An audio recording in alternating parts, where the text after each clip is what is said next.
A pleasant good morning to everyone and welcome. Welcome to another edition of the Carlos Brown Show right here on the Black College Sports Network. Yours truly, Carlos Brown, joined by the panel. Good afternoon, Wheeler. I think it's afternoon there in the Eastern Yes, it Standard. is. Yes, it is. Charles Edmond, good morning to you, sir. Good morning.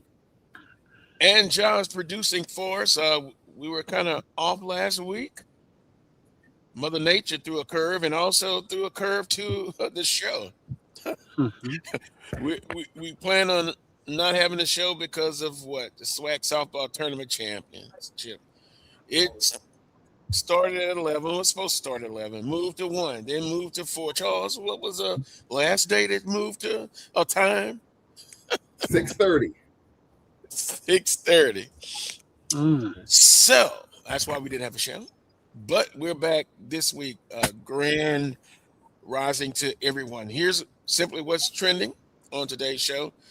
FAMU, congratulations, 2026 softball tournament champions. Whoa, what a tournament. What a series. Southern Jaguars runner up, but a lot more to talk about with that. The outdoor track and field championship. They've crowned champions. FAMU on the women's side. On the men's side, Jackson State. We'll get a little bit more into that. Final day, SWAC baseball tournament coming up. Maybe we can get the panel to give a prediction on the SWAC baseball tournament. Also, our deepest condolences to the Charlie Neal family. Mhm. HBCU iconic broadcaster passed away, and we'll probably have some few words about that. I got a chance to meet him. Very professional, very nice guy. Very nice guy. Mhm. So our uh, he passes away, and our thoughts go to his family. Congratulations to the 2026 spring class at Southern University, but not only Southern University, all of the HBCU student athletes. It's that time of the year, graduation, Charles. It's only you can remember those type of things. You can remember your college graduation uh, day. And last but not least, Charles, I did talk to Mike Brown. He says he doesn't know why you don't like him, but but the Knicks are one step away from the NBA Finals. We'll talk about that. You tell Mike Brown this is where he earns his real money. Starting with this season. Oh, You send that shot across the bow. Hey, you were brought here to get the Knicks to the Eastern Conference Finals and beyond. You've done that. So now the real test begins. You tell him I said that. I sure will. I sure will. Um, so that's kind of what's trending on today's show. Also, um, some special guests. They're going to join us. They're specific ADs in the conference. We're looking for them to chime in the second hour. And then also Jaguar Athletic Group in hour number 2. They will talk about what's going on. You know, it's all about Willa trying to help Yes, raise indeed. raise money. Hmm. Everyone has to do their part, from alumni to supporters. And you know, Willa, I've talked about this in the past. There's the alumni chapter, or alumni, but there are also supporters who Mhm. didn't graduate from prospective universities, but Mhm. but they support the athletic program and also university as a whole. Mhm. And that's what we got to get into more. More people involved in our universities that don't have any ties necessarily to the school themselves. Mhm. When you look at it, that's the PWIs thrive on that. How many people wearing a Alabama sweatshirt, that never even set foot on campus, that sort of thing. Hmm. So if we can get to that point where, people are supporting us that have no ties to the school, we'll start to turn that corner. Yeah.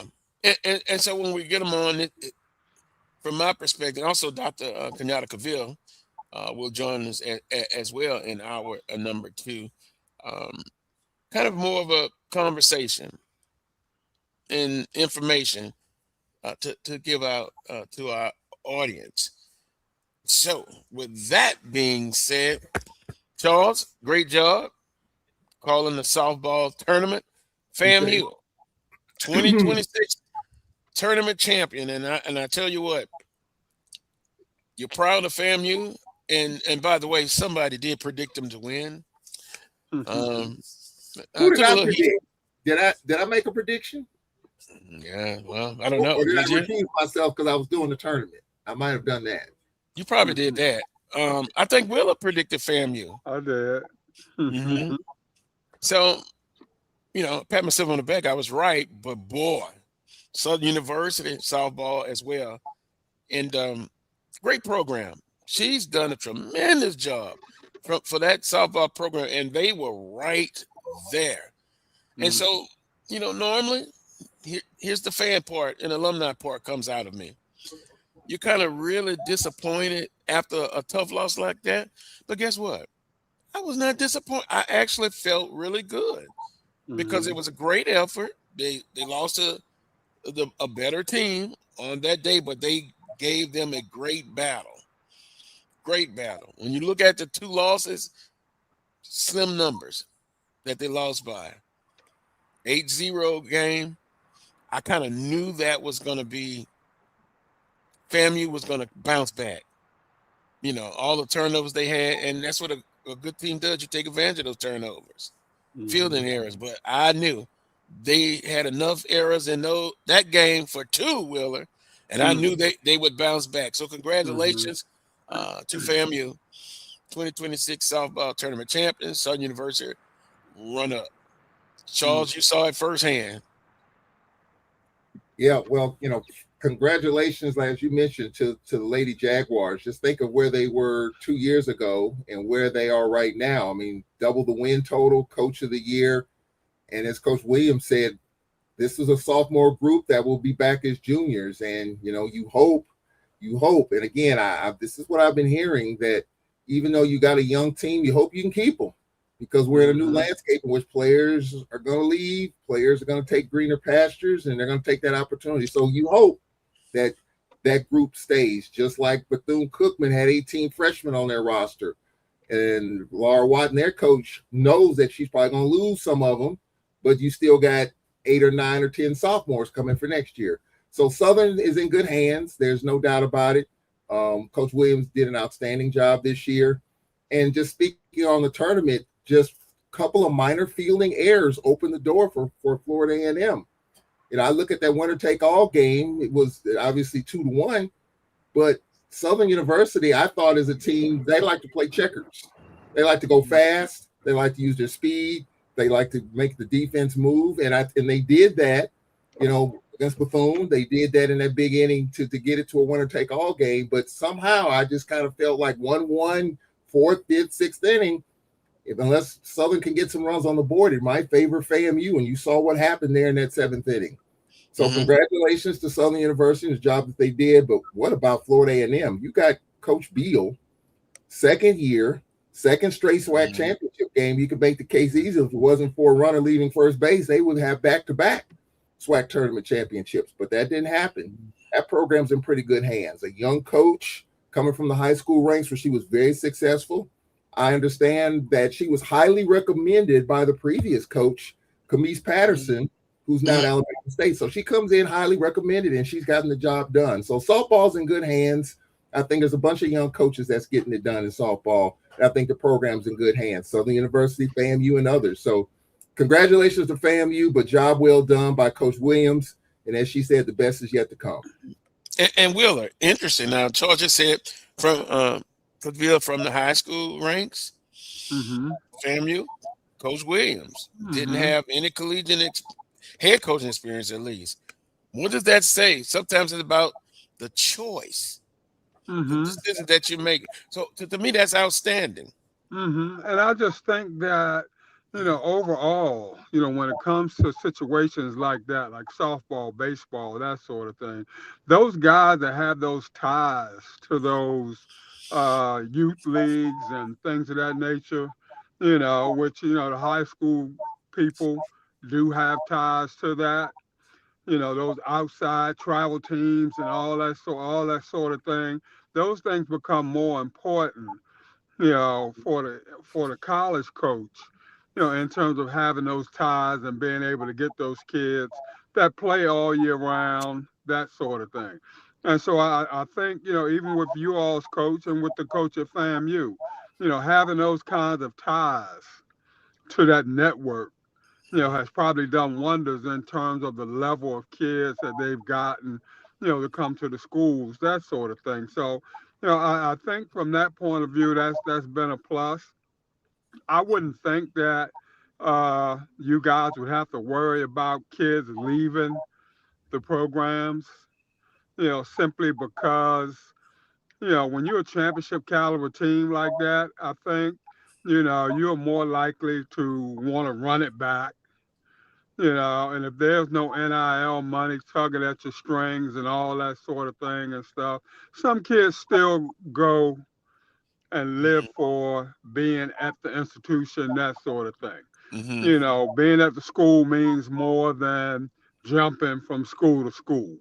And I Mm-hmm. think with your non-revenue sports, you have more of that than you do with the revenue sports and guys, girls chasing the bag, so to speak. I was talking to a parent, Carlos, at the tournament that is a pretty good player, and we were talking about this very same thing about NIL, so and so and so and so. And I said, well, players are leaving, and she said, yeah, this is a parent of one of the softball players. And I said, well, they're picking off these players. And she said, well, how do you know my kid hasn't been picked off? I didn't know, but she basically said my child is being highly recruited. And I said, well, this is the landscape we're in. Players are leaving. And she basically said, my kid's not going anywhere. She said, we're fine financially. We have money. We're taking care of her. She's good. And she likes where she is. Mm-hmm. And so with that being said, money's not the case for everyone. If families are financially well off and they like where they are, if they're from out of state and they like Louisiana and wherever, then they're going to stay. So this parent told me this kid's going to stay regardless of the NIL offer. So there is that situation that it may be few and far between, but a parent mentioned that to me last week. So I think that's something that, that's a good thing that they're staying, because, you don't want to keep flipping the roster every year. Yeah, and you think of Southern football and Kelby Givens. He had an opportunity to jump ship, but he didn't.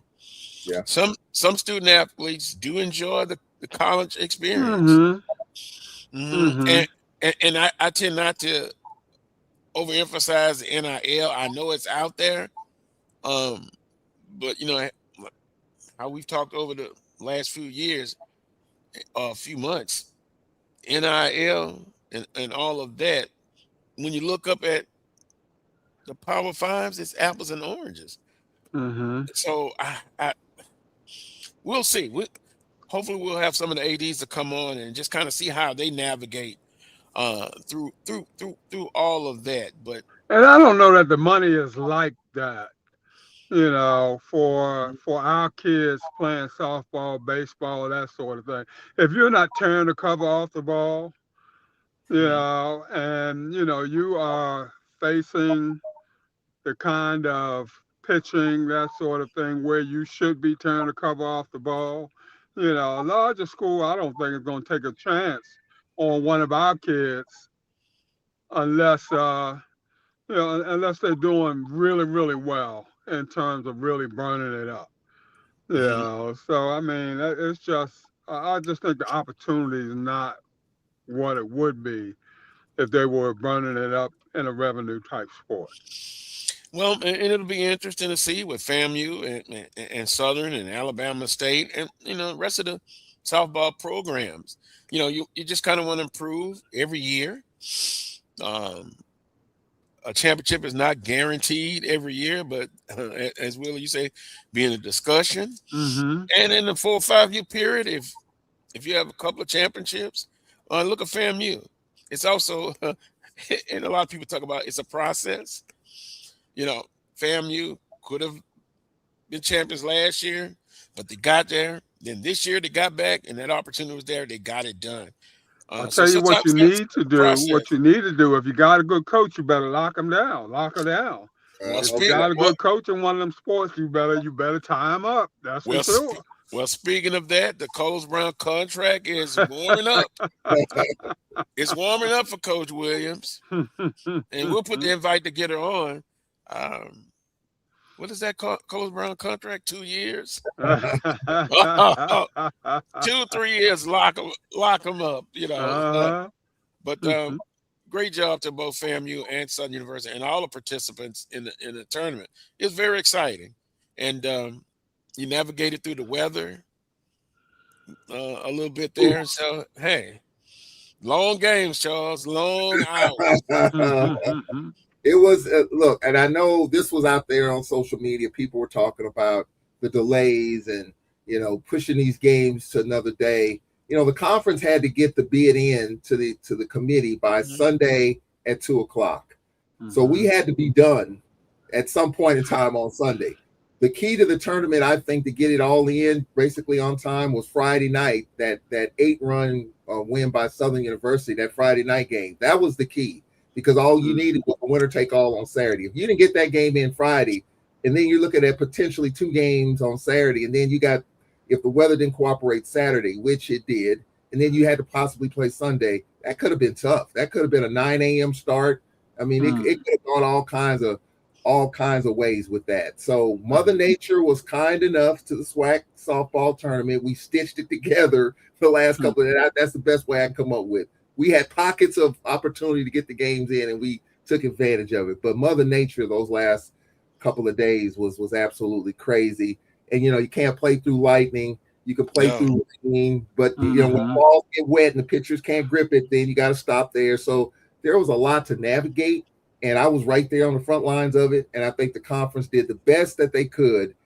And the key thing here is Mother Nature's always undefeated. You can't nudge that. So I thought the SWAC did a good job in getting it in under the circumstances. I would wholeheartedly agree. And baseball coming up shortly. Hopefully Mother Nature will cooperate with that. But I'm sure they got standby plans, backup plans. Moving to Birmingham. Congratulations to FAMU, the women's outdoor track and field, 145.50 points. Run up Alabama State. Interesting. 132 points, Southern University.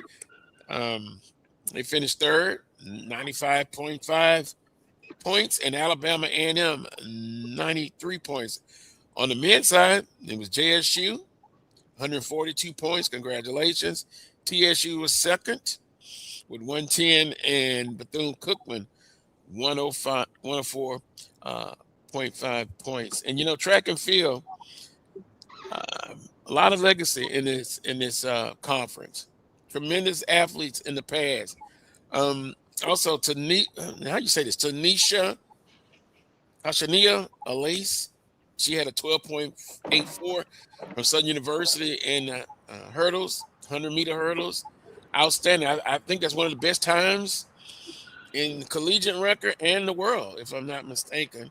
And so, Southern University women track program, third place, not bad, because, when you talk track and field, first team comes to my mind is Alabama State. Both indoors and outdoors. So congratulations to all of those participants. And then, Charles, final day of SWAC baseball. Southern University is hosting Alabama A&M. They lead that series 2-0. Bethune-Cookman and Grambling State battling that out. Now, Wheeler, the panel, Bethune-Cookman put it on them in game 1. Yeah, I mean, it was a blowout. 26-1. Yes. What was it? 20 what? 26-1. I fell asleep when it was 22. So 26. But guess what? After that thrashing, if you're competitive, you want to bounce back, and they Mm-hmm. got it done. They got it done in the second game. So the finale is today, and I was told that, of course, Bethune-Cookman, they've been consistent, but and correct me if I'm wrong, everyone, they haven't had a sweep.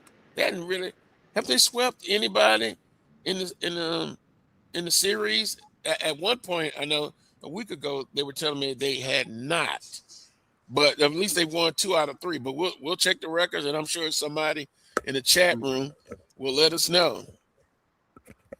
Well, I'll say this, and I was just talking with our assistant baseball coach, Oscar Reed. Your ears should have been burning, Carlos, because we were just talking about that. Bethune hands Grambling their head 26-1. But what happens? Day 2, Grambling comes right back. So I think what this may say is that this SWAC tournament, even though a lot of people feel like Bethune's tournament to lose, they beat LSU, they beat Florida, and everyone thinks, hand them the trophy. No, sir. You got the Jaguars. What is it, Carlos? Is it fish grease or chicken grease? Which one is it? But they're red hot right now. So.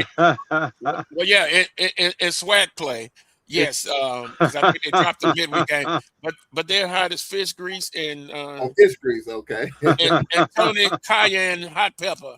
Okay, well, that's hot. But yeah, I mean, look, I'm gonna say this, and I don't know what's gonna happen come Birmingham, but there's a lot of teams. Grambling showing their moxie, of course. Bethune, UAPB to me is a sleeper team. Coached out in the second season, you can't. For some reason, I just think that they may be revel rousers. But speaking of your Jaguars, Carlos, there's a little bit of comparison I want to make here.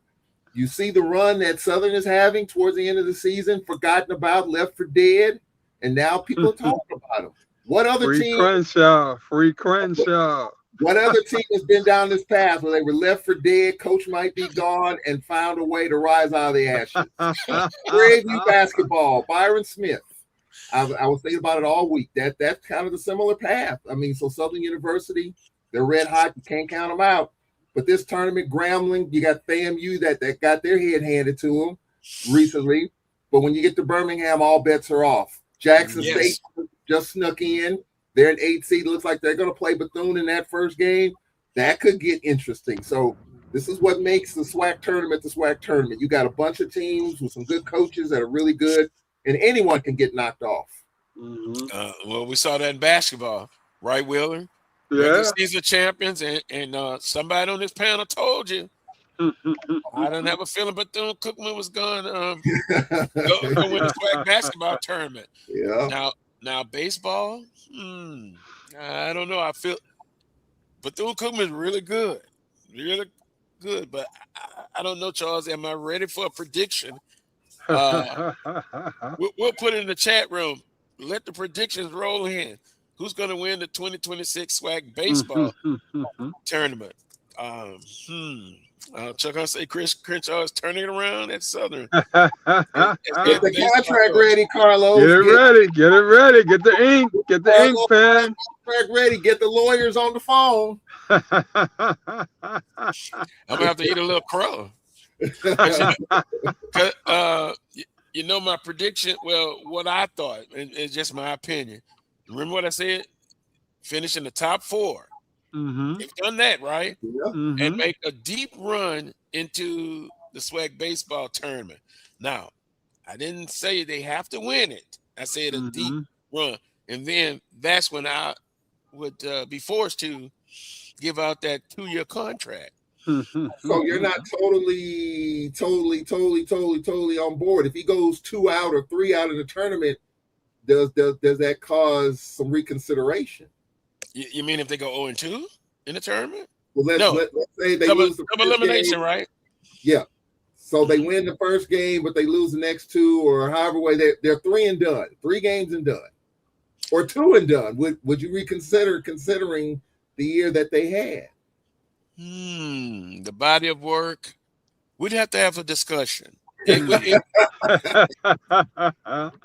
would be the meeting of the minds, and at the end of the day, we come out with a clear situation.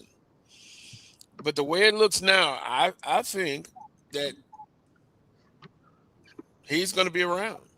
I would Yeah. compromise, Carlos. Push come to shove, I would compromise. If he gets Mhm. knocked out in the quarterfinals, then I'd give him a year. But if he makes it to the semis, then I'll go on and double up on that and keep him moving. Well, What is you it know with what? these 1 year contracts? I mean, what does 1 year do? Honestly, It I, doesn't do anything no, except for keep the lights on but it for can. another year. But couldn't we talk about football and recruiting. Baseball may be slightly different, but they can use that against you, right, Yeah, William? they do. Ain't no doubt. So that's why a minimum 2 years, based on where everything is going now, and lo and behold, if they win it, oh my goodness, Hmm. I gotta put it in my calculator. Could we be talking about a 3-year extension? I would say at minimum, yeah. Ooh, at minimum, Will, come Yeah. on. Mm. If he that's But if they buck up and win the whole thing, Carlos, here this boy done rose from the dead. You gotta give him three. You got to. You got that's what to. they're saying about Byron Smith, Carlos. I mean, he's got that 1 year built in. He's got that 1 year. I haven't heard anything else tacked onto it. I might be wrong. I might have missed something, but there are other coaches that have told me Byron Smith ought to get three. And Hmm. so I don't know. I don't know what AD Golf has in mind. He's got the one. I haven't heard about any other time tacked onto that. And that's the key, Charles. What kind of relationship do they have? Because if I'm athletic director and I ain't necessarily getting along with my head coach, I might be looking at a minimum as opposed to a maximum, in terms of the contract thing. So you got to look at the relationship between coach and athletic director. Do I want to tie myself to somebody that I really don't feel confident mhm. in simply because they did good this past year? Mhm. That's something to consider. And then I think it's like after a game, before you interview anybody, you have a cool down period. I think you have a cool down period after the end of the season, and then Yeah. you let the emotion kind of get out because you got to make a good decision. Because sometimes, from my perspective, you're too emotional. You may not make the right decision, but you look at the body of work, and you take that in consideration. Of course, you take consideration the year that you're having now, and Hmm. then how it ends. So that's why at the end of the sports year, and even the sports academic year, I think then that's when you kind of make those decisions. Emotions are a good thing, but it can be tricky. Well, I will say this. I know for some schools, the end of your contract is tied to the end of the sports year. So you talk about Hmm. time. So for some baseball contracts end in May. Hmm. Some basketball contracts end in March. So how Hmm. much time do you? I mean, you almost have to have those conversations. I mean, you may be given a week, but I'm sure Wheeler knows this as AD. You kind of know what Hmm. you're going to do already. And so the question is, when do you want to jump into and say, hey, this is what we're going to do? But you talk about the emotions, Carlos. You're correct. It is tough after a long season. You say things and you're feeling a certain kind of way, but contractually, financially, you may, unless your contract ends June 30th, which you have time, but I don't know how many baseball contracts or softball contracts end like that. It could, because you might go to the College World Series or whatever. But in terms of basketball, a lot of basketball contracts I think end in March, and so I think you have to take a look at that and how much time do you need to make the decision to And, move on. and for me, in those kinds of situations, guys, the first year for the new coach coming in is a wash.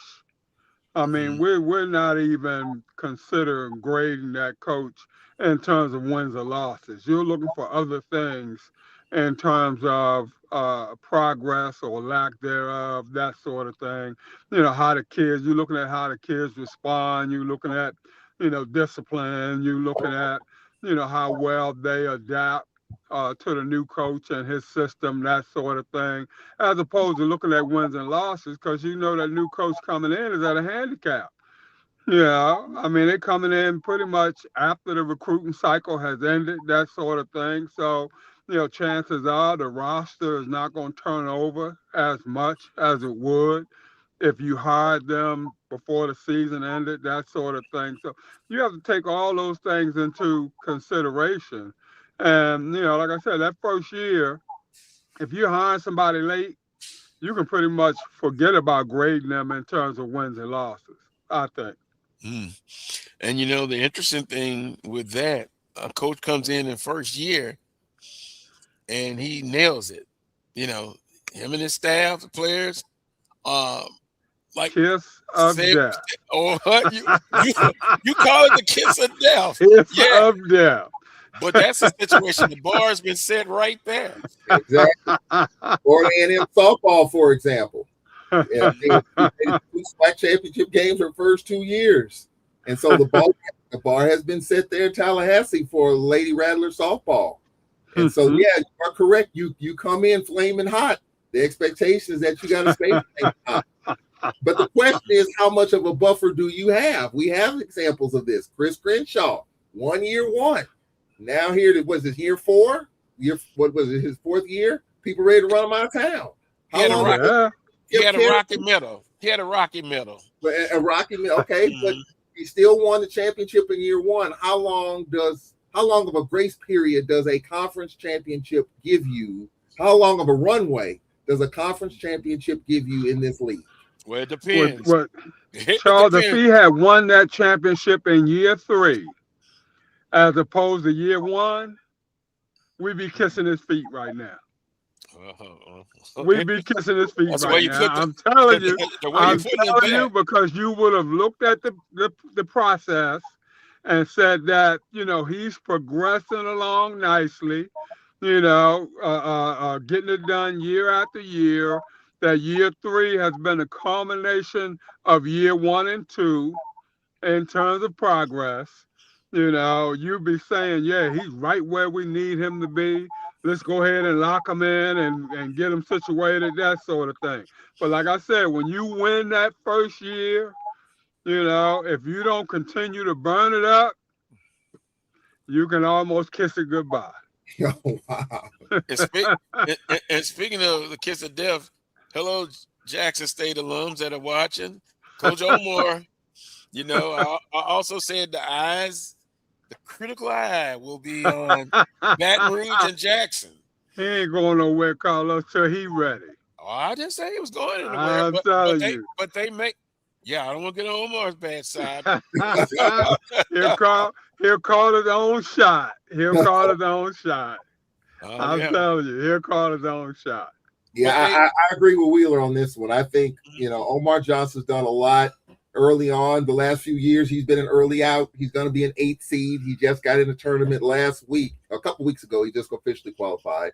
So he's probably got Bethune-Cookman coming up in game 1. If he can pull that one out of the hat and not be an early out, I mean, I think that's what's frustrating the JSU fans. They just been an early out in the tournament too many years.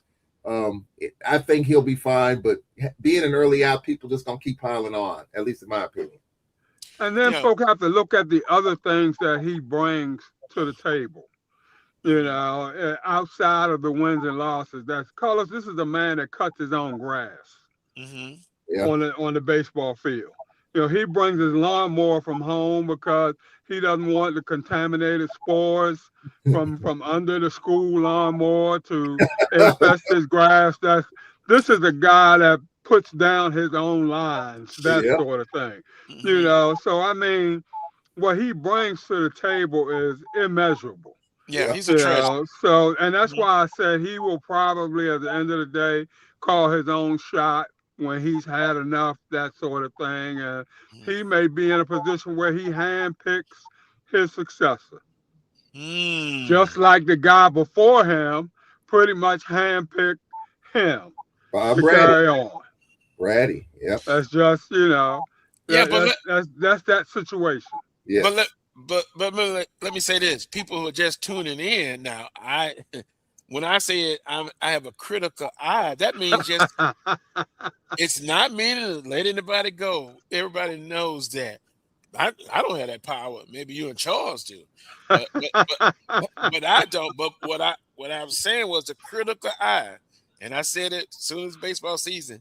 The eyes will be watching to see what happens in Jackson and Baton Rouge. Mm-hmm. So somebody's just tuning in just now. Let it be clear. I am not saying that let him go. No. Yeah. But because of the rich tradition, along with Grambling, eyes are always looking. It's critical. Critical eye. Well, nothing wrong to acknowledge the hot seat. Nothing wrong to acknowledge the hot seat. Well, I just want to get it straight for the record. It's a simple fact. Yeah, I just want to get it straight for the record. I don't want my cousin threatening me with an email again. She's already getting mad because she thinks I like to start mess. But you're right though. I mean, the level of baseball that's expected at Jackson State is always high. You know, what Brady did, and obviously what Omar did early on. So the expectation is high there. It just hasn't met the level of expectation here lately. I mean, being an early out just is that ain't it for a program like a Jackson State or for Southern. Being one of the first teams to go home is not it. And so I think that's what makes it frustrating for Jackson fans and even for Southern fans, and even Texas Southern for that matter. They've been an early out the last few years. That's not acceptable for a Mike Robb team to go home early. They're used to deep runs. I think that's what pisses people off for those who support those programs. Like, we're not used to being, sent home early in the SWAC tournament. But when you be in the business long enough, things happen, right? Mm-hmm.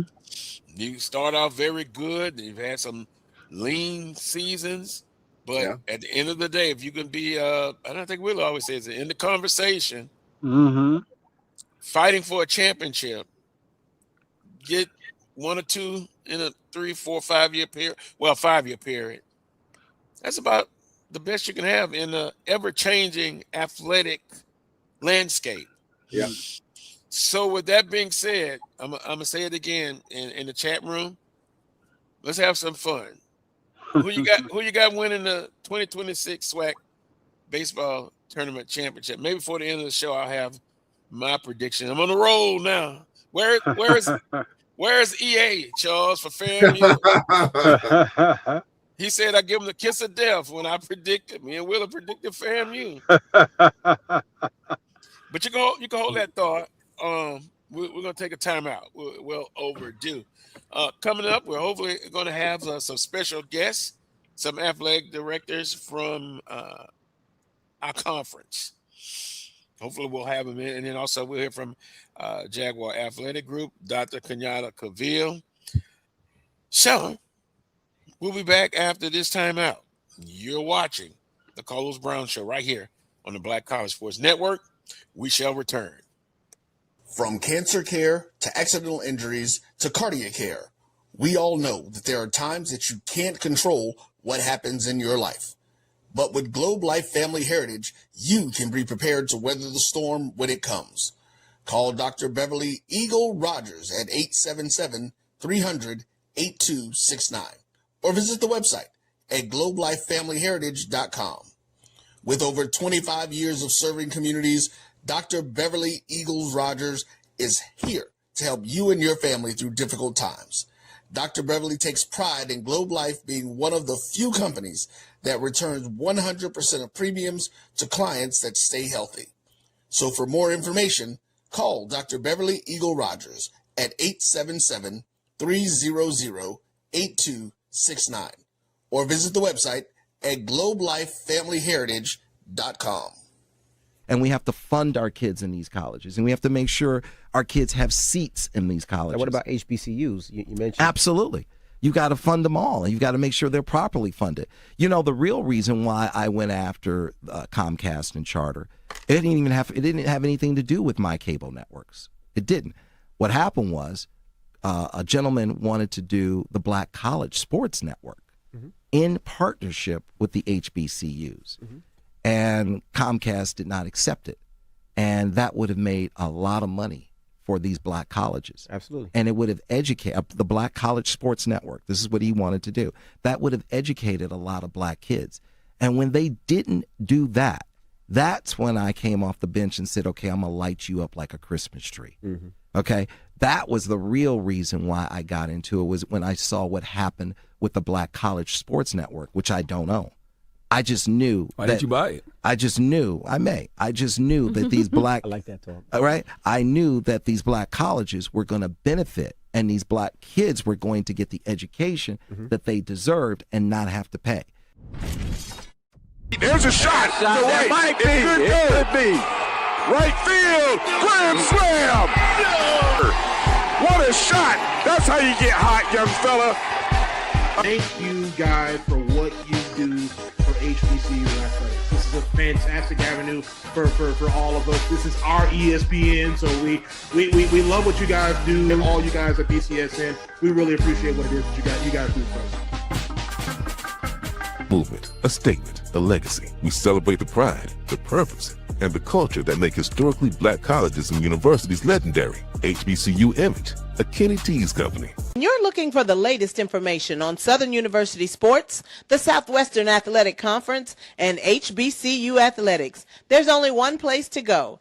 Tune in to the Carlos Brown Show, exclusively on the Black College Sports Network.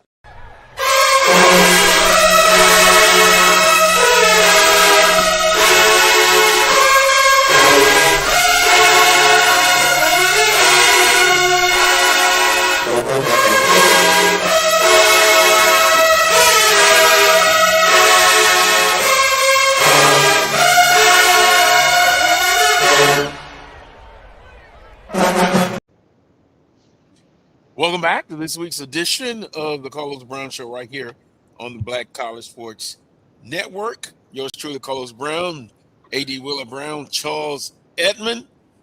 If you're just tuning in, congratulations once again to FAMU 2026 softball champions, tournament champions, outdoor track and field champions, FAMU on the women's side, JSU on the men's side.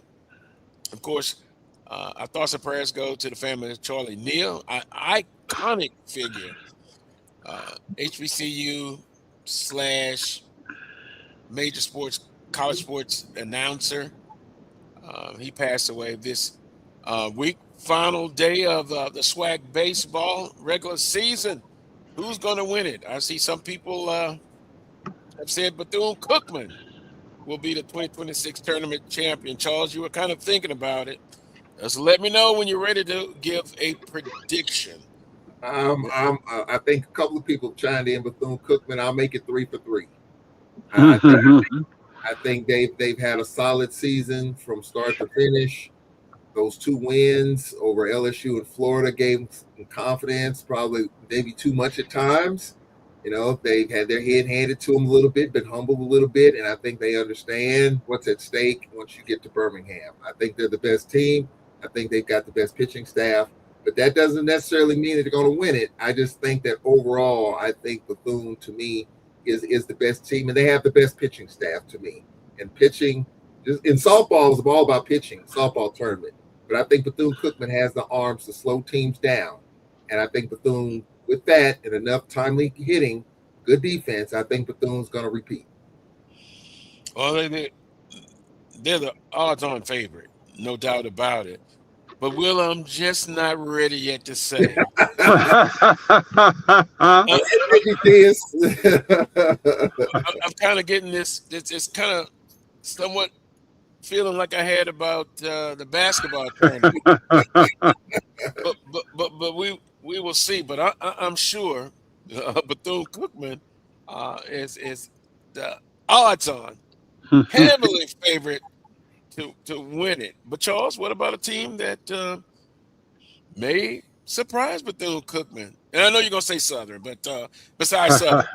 No, I was gonna say the team that I think that could be a rebel rouser, in my opinion, is at UAPB. That's a team right there that we ain't talked about UAPB all year. Well, I have, because I've seen them in person. No one expects much. And those are the most dangerous teams. Grambling won the championship. It's always expected. Jackson has kind of stumbled. No one's expecting him to get up there. Texas Southern.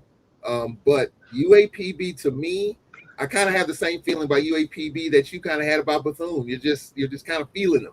I'm feeling UAPB a little bit. I think Coach Stout's going to have that team, and I've seen them in person. I think that team could be a rebel rouser come SWAC tournament time next week. I'm pulling for Crenshaw to win it all. I think they're going in with the hot hand. Yeah, and I think they are able to carry it over the hump. But my dark horse is Omar and them at Jackson State. Whoa! Don't sell them out. Don't discount that now.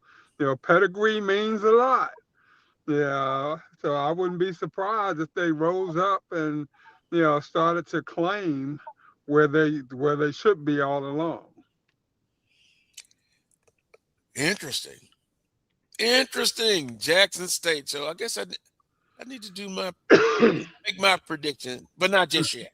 You got us on the edge of our seat. Not just yet. I'm trying to multitask. The ADs are responding, and so what I'm gonna do right quick. Y'all carry on. I need to send some information out, resend some information. So if I seem like I'm disinterested, it's not that. I'm just trying to do that. But with that being said, why would Bethune-Cookman, or what would cause them not to win it since they're so heavily favored? I think the pressure of trying to repeat would cause them to stumble just enough in a winner-take-all game, let's say FAMU or whatever, however way the bracket look. I think the pressure, because they are the hunted. There's no doubt about that. They're the hunted team going into this thing. They had that walk-off home run, a dramatic finish in how they won it last year. I think the pressure for them to repeat, Jackson State softball could have won their third straight championship. The pressure got to them. Kevin Montgomery screwed that up. But the pressure of trying to repeat, you're always the hunted. And so I think that type of pressure with teams that can get you in a 9-inning game, and it's how it's micromanaged, I think that pressure could be enough to trip Bethune up to where they might not win their second straight. Because there's just too many good teams that can get you, especially if you get into their pitching. Because right now, other than Bethune, it's just a smorgasbord of teams. The pitching just isn't quite there. And so I think a lot of high-scoring games are coming. But I think just the pressure, pressure busts a pipe, and you're trying to win your second straight. It's a lot of pressure. So I think that's what will trip them up, just the fact that they are the hunted. Everybody's coming at them. Everybody's been talking about them. You beat LSU. You beat Florida. You're the talk of SWAC baseball. I think of the other 7 teams are probably tired of hearing about that. Interesting. I'm looking in the chat room. Someone says, I'm not buying it, Wheeler. I do real. Emma says, I think it's up to Southern or FAMU to play spoiler. Yeah. Hell Wildcats, HBCU band talk. Yeah. Man, I'm this close to making a prediction, Charles. I rely on my mind, my heart. I also rely on just kind of the feeling I'm getting, and I rely on the ancestors too to kind of tell me. I'm gonna say Bethune-Cookman. They'll get it done because they've proven to be the best. They've been the most consistent team.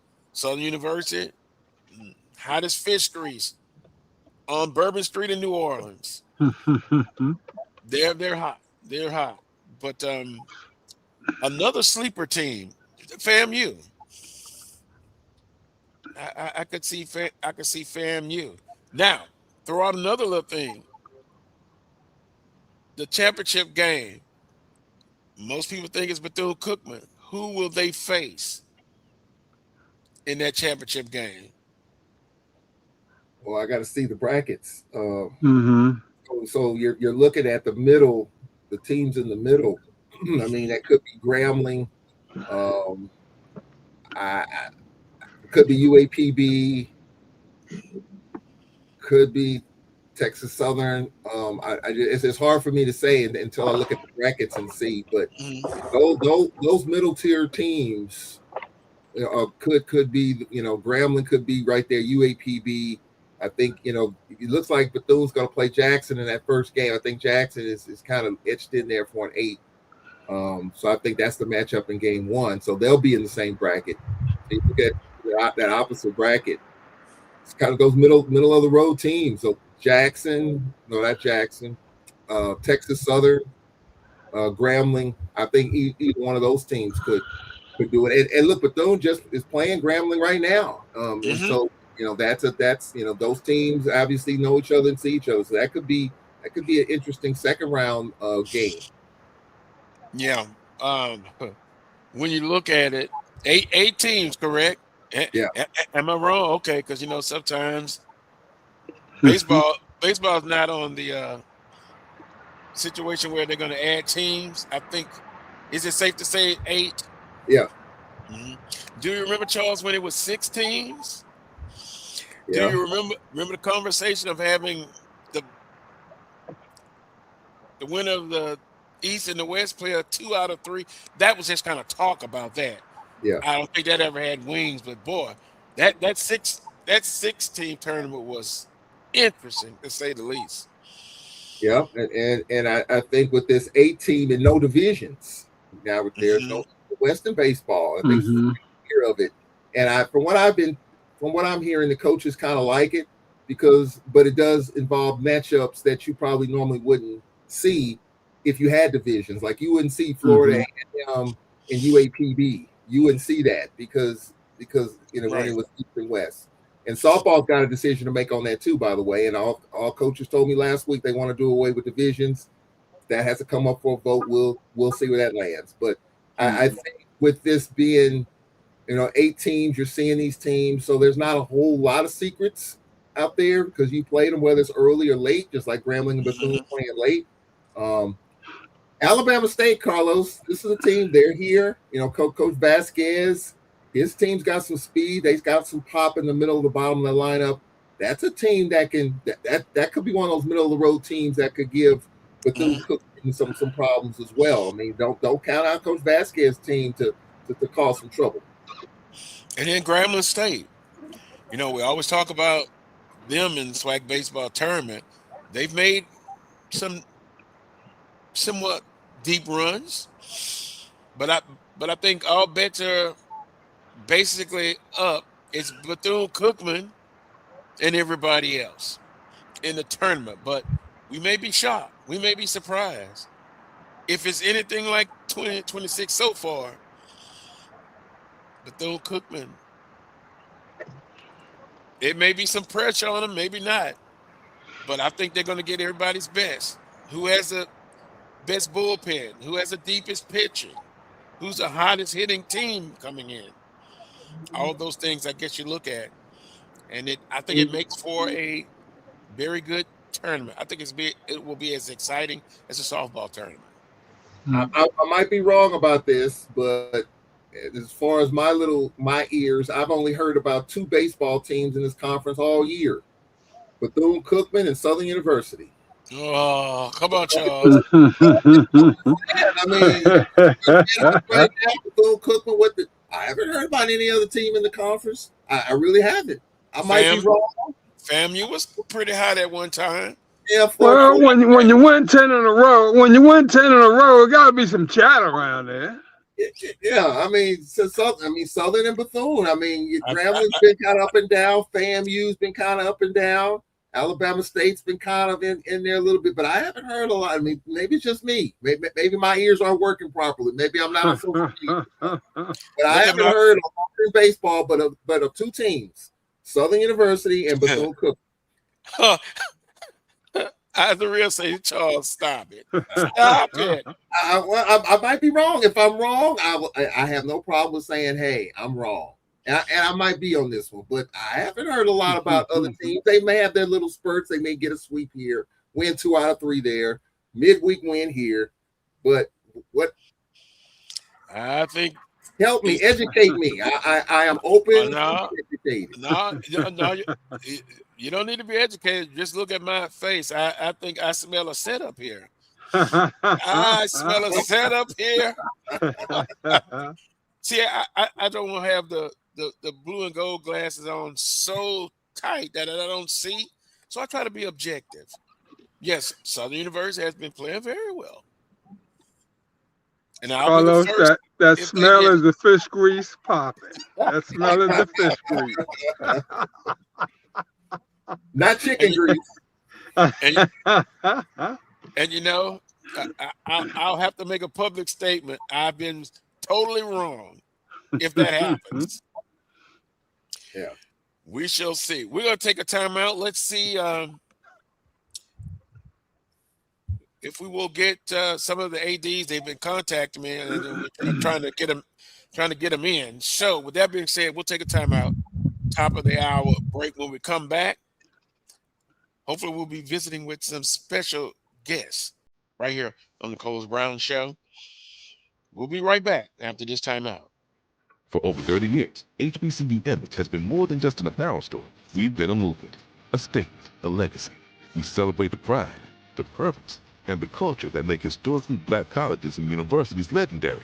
Whether you're a student or a lifelong supporter, our gear lets you wear your HBCU story with confidence and style. Because when you wear HBCU Image, you're not just wearing clothes. You're wearing culture. You're wearing pride. You're wearing purpose. HBCU Image, a Kenny T's company. From cancer care to accidental injuries to cardiac care, we all know that there are times that you can't control what happens in your life. But with Globe Life Family Heritage, you can be prepared to weather the storm when it comes. Call Dr. Beverly Eagle Rogers at 877-300-8269 or visit the website at globelifefamilyheritage.com. With over 25 years of serving communities, Dr. Beverly Eagles Rogers is here to help you and your family through difficult times. Dr. Beverly takes pride in Globe Life being one of the few companies that returns 100% of premiums to clients that stay healthy. So for more information, call Dr. Beverly Eagle Rogers at 877-300-8269 or visit the website at globelifefamilyheritage.com. Are you hungry for authentic Caribbean food like jerk chicken, oxtail, red snapper, shrimp, tofu, and rasta pasta? Well, find your way over to Mango's Caribbean Restaurant, 180 Auburn Avenue, right next to Royal Peacock in downtown Atlanta. Them belly full, but we hungry. Mango's Caribbean Restaurant, open daily from 11 a.m. to 10 p.m. And on Friday and Saturday, we're open till 4 a.m. Come to Mango's and put some spice in your life. So we've got a good thing going. Mango's Caribbean Restaurant, 180 Auburn Avenue, right next to Royal Peacock in downtown Atlanta. For more info or directions, call 404-698-3992 or log on to mangoscaribbeanrestaurant.com. For instant coupons, text MANGOS to 313131. Tell your mama hungry, papa hungry, brother hungry. Mango's Caribbean Restaurant, authentic Caribbean cuisines. Open up the door, tell your mama hungry. You're looking for the latest information on Southern University Sports, the Southwestern Athletic Conference, and HBCU athletics. There's only one place to go. Tune in to the Carlos Brown Show, exclusively on the Black College Sports Network.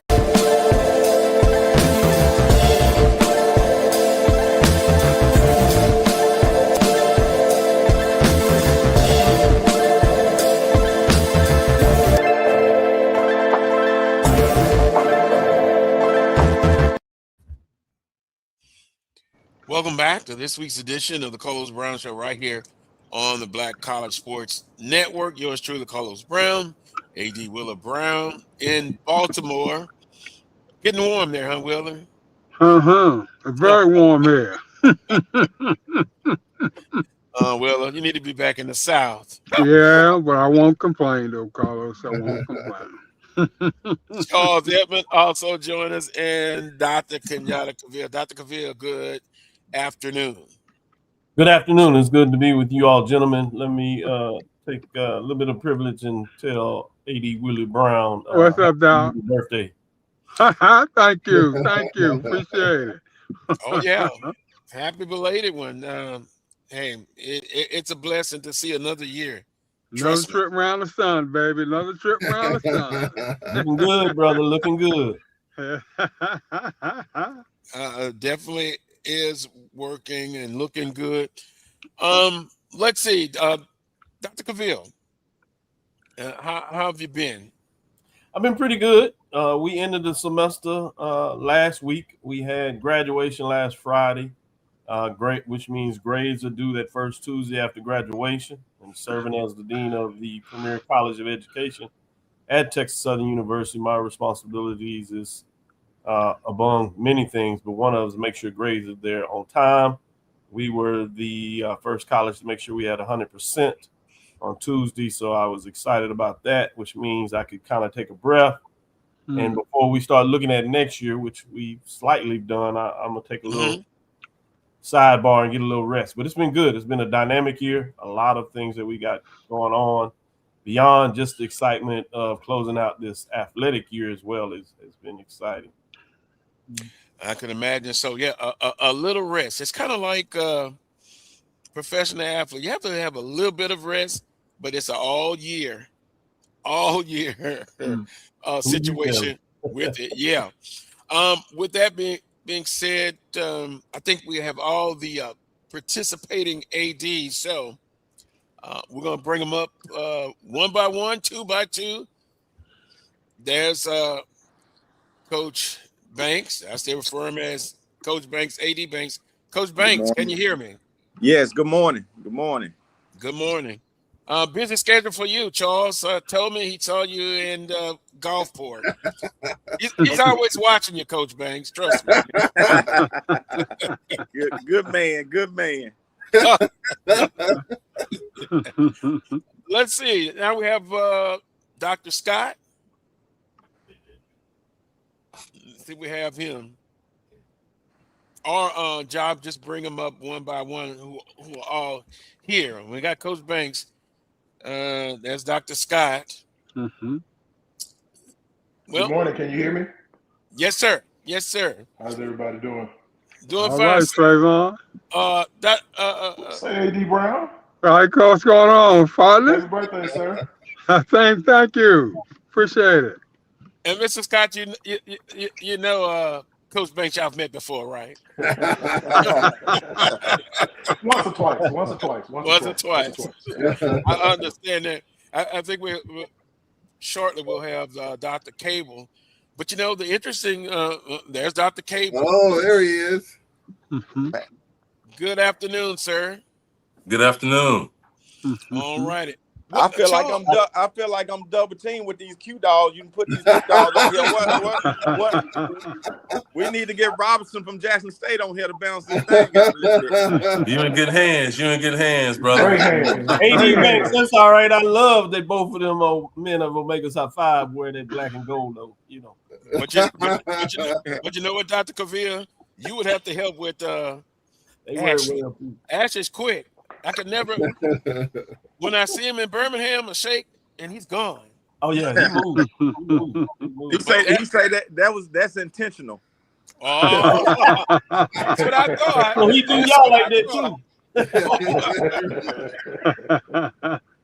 But you guys have something in common. Of course, Director of Athletics at specific institutions here in the conference, and you're also basketball players. Yes. You play on the collegiate side, and so that'll help us kind of understand. And this conversation for me is going to be kind of a learning and getting the perspective from you guys. So I'll kind of start off with this, and then the panel will have their questions. Does anything keep you up at night with this ever-changing athletic landscape? And if it doesn't, what are your thoughts on how everything's just changing so rapidly? And I guess Dr. Banks, Coach of the Cable, you can go first.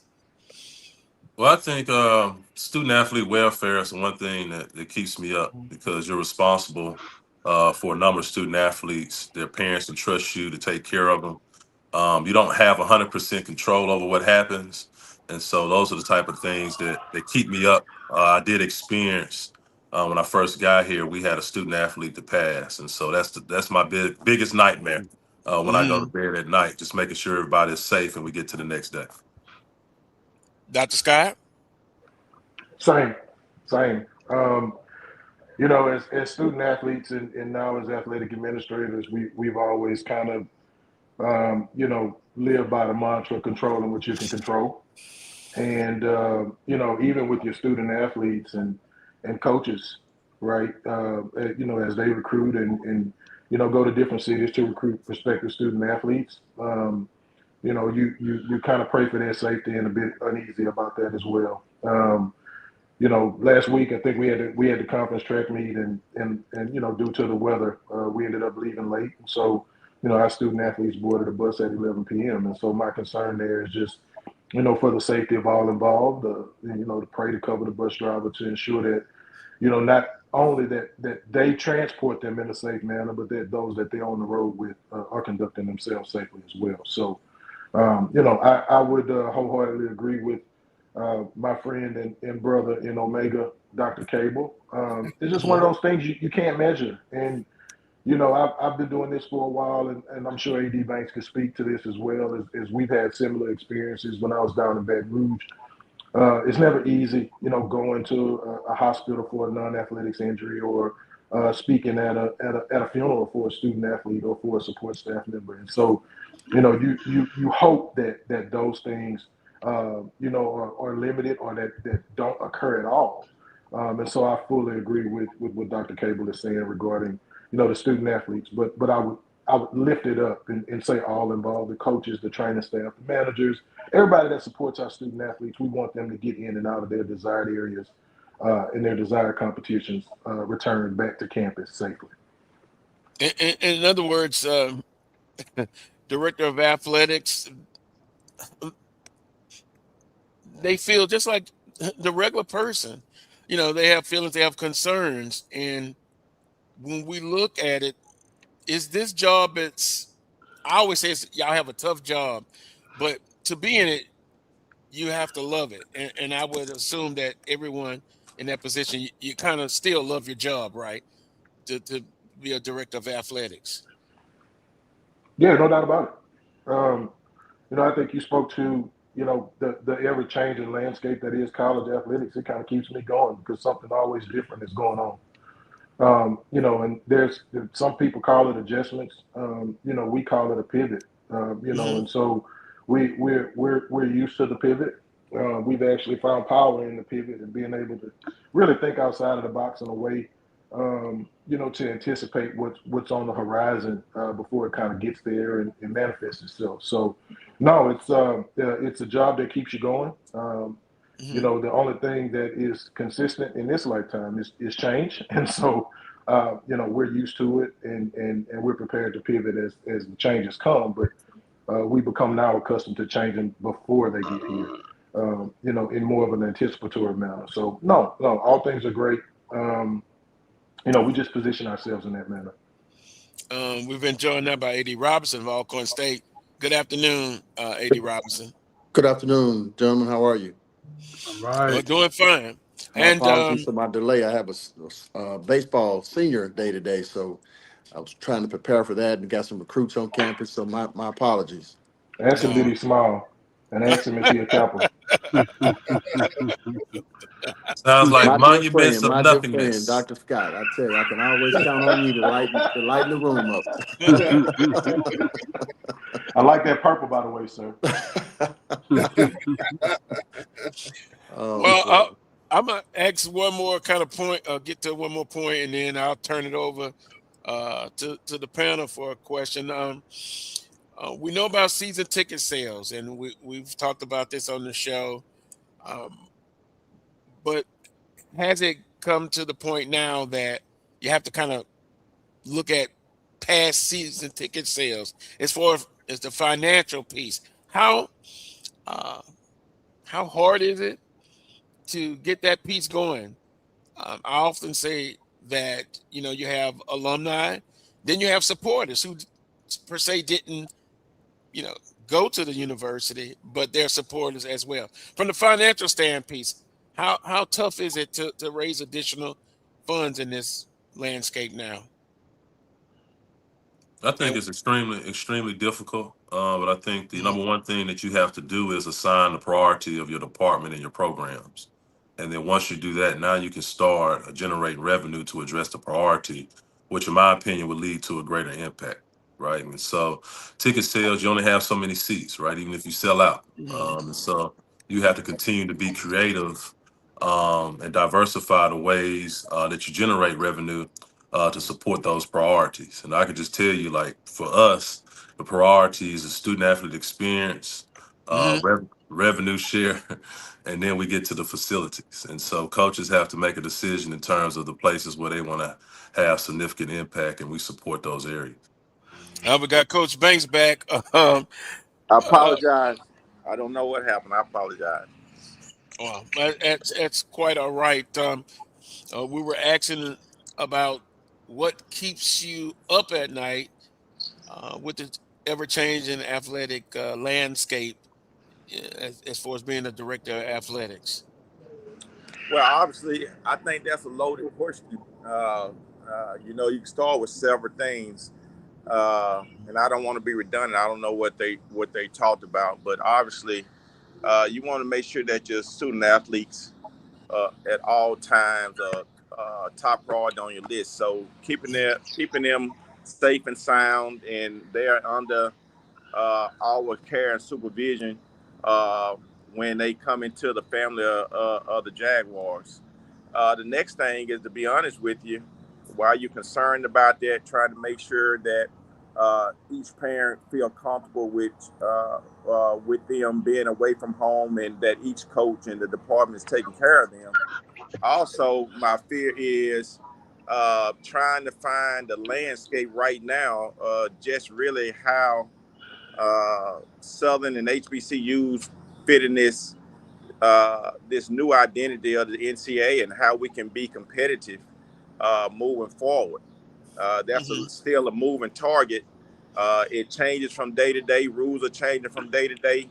And so right now, for me, it's just trying to keep Southern on solid footing and building a foundation where we can advance the mission of graduating our student athletes, and hopefully them having success in a sport that they're participating in. Now, what that's going to look like today and what that's going to look like tomorrow could be different, but we're trying to find a balance. So I'm always wondering and pondering, how do we do that? Obviously, I know that we got to get alumni engagement. There has to be a lot of more money involved, because now the name of the game, people that's winning, sometimes you say they just have more money. That wasn't what the NCAA was built on, the competition was built on, but now it's changing. So how do we get in that game and stay in front of it? That is the ultimate question. Panel, have at it. If you got a question for our director of athletics, go right ahead. Anybody?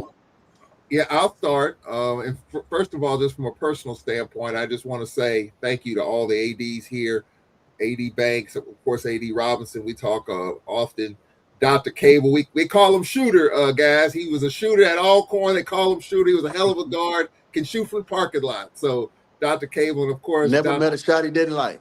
Yeah, It's once again, Carla, I think you set me up, because you was talking about these guys making me feel like I'm the dinosaur of the bunch, because I was coaching these guys when they were playing. So I was that assistant coach, and these guys running down the court. So man, this a loaded show for me. The deck is stacked against AD Banks. Yeah, but Coach Banks was the head coach actually too. So a former athlete, the head coach. Hey, and it's interesting. Most of the director of athletics, quite a few, have basketball backgrounds. Yeah. Well, these are, coaching Trayvean and being we've been a part of each other's family for a long time. And with Cavil going against him, I think you got two good ADs because they were two very, very good basketball players. That is true. But I would just give him mad respect. Dr. Scott, obviously, at my alma mater, and they're building a new athletic complex. So I just want to say mad respect, and everybody's doing a great job. My question now is that there's something that came across that I need you to help me with this SCORE Act that's out there. Can anybody talk about that? I think somebody put it in the chat group too. This new legislation potentially that we got to think about. Can somebody talk about that? Yeah, I guess that's coming to me, right?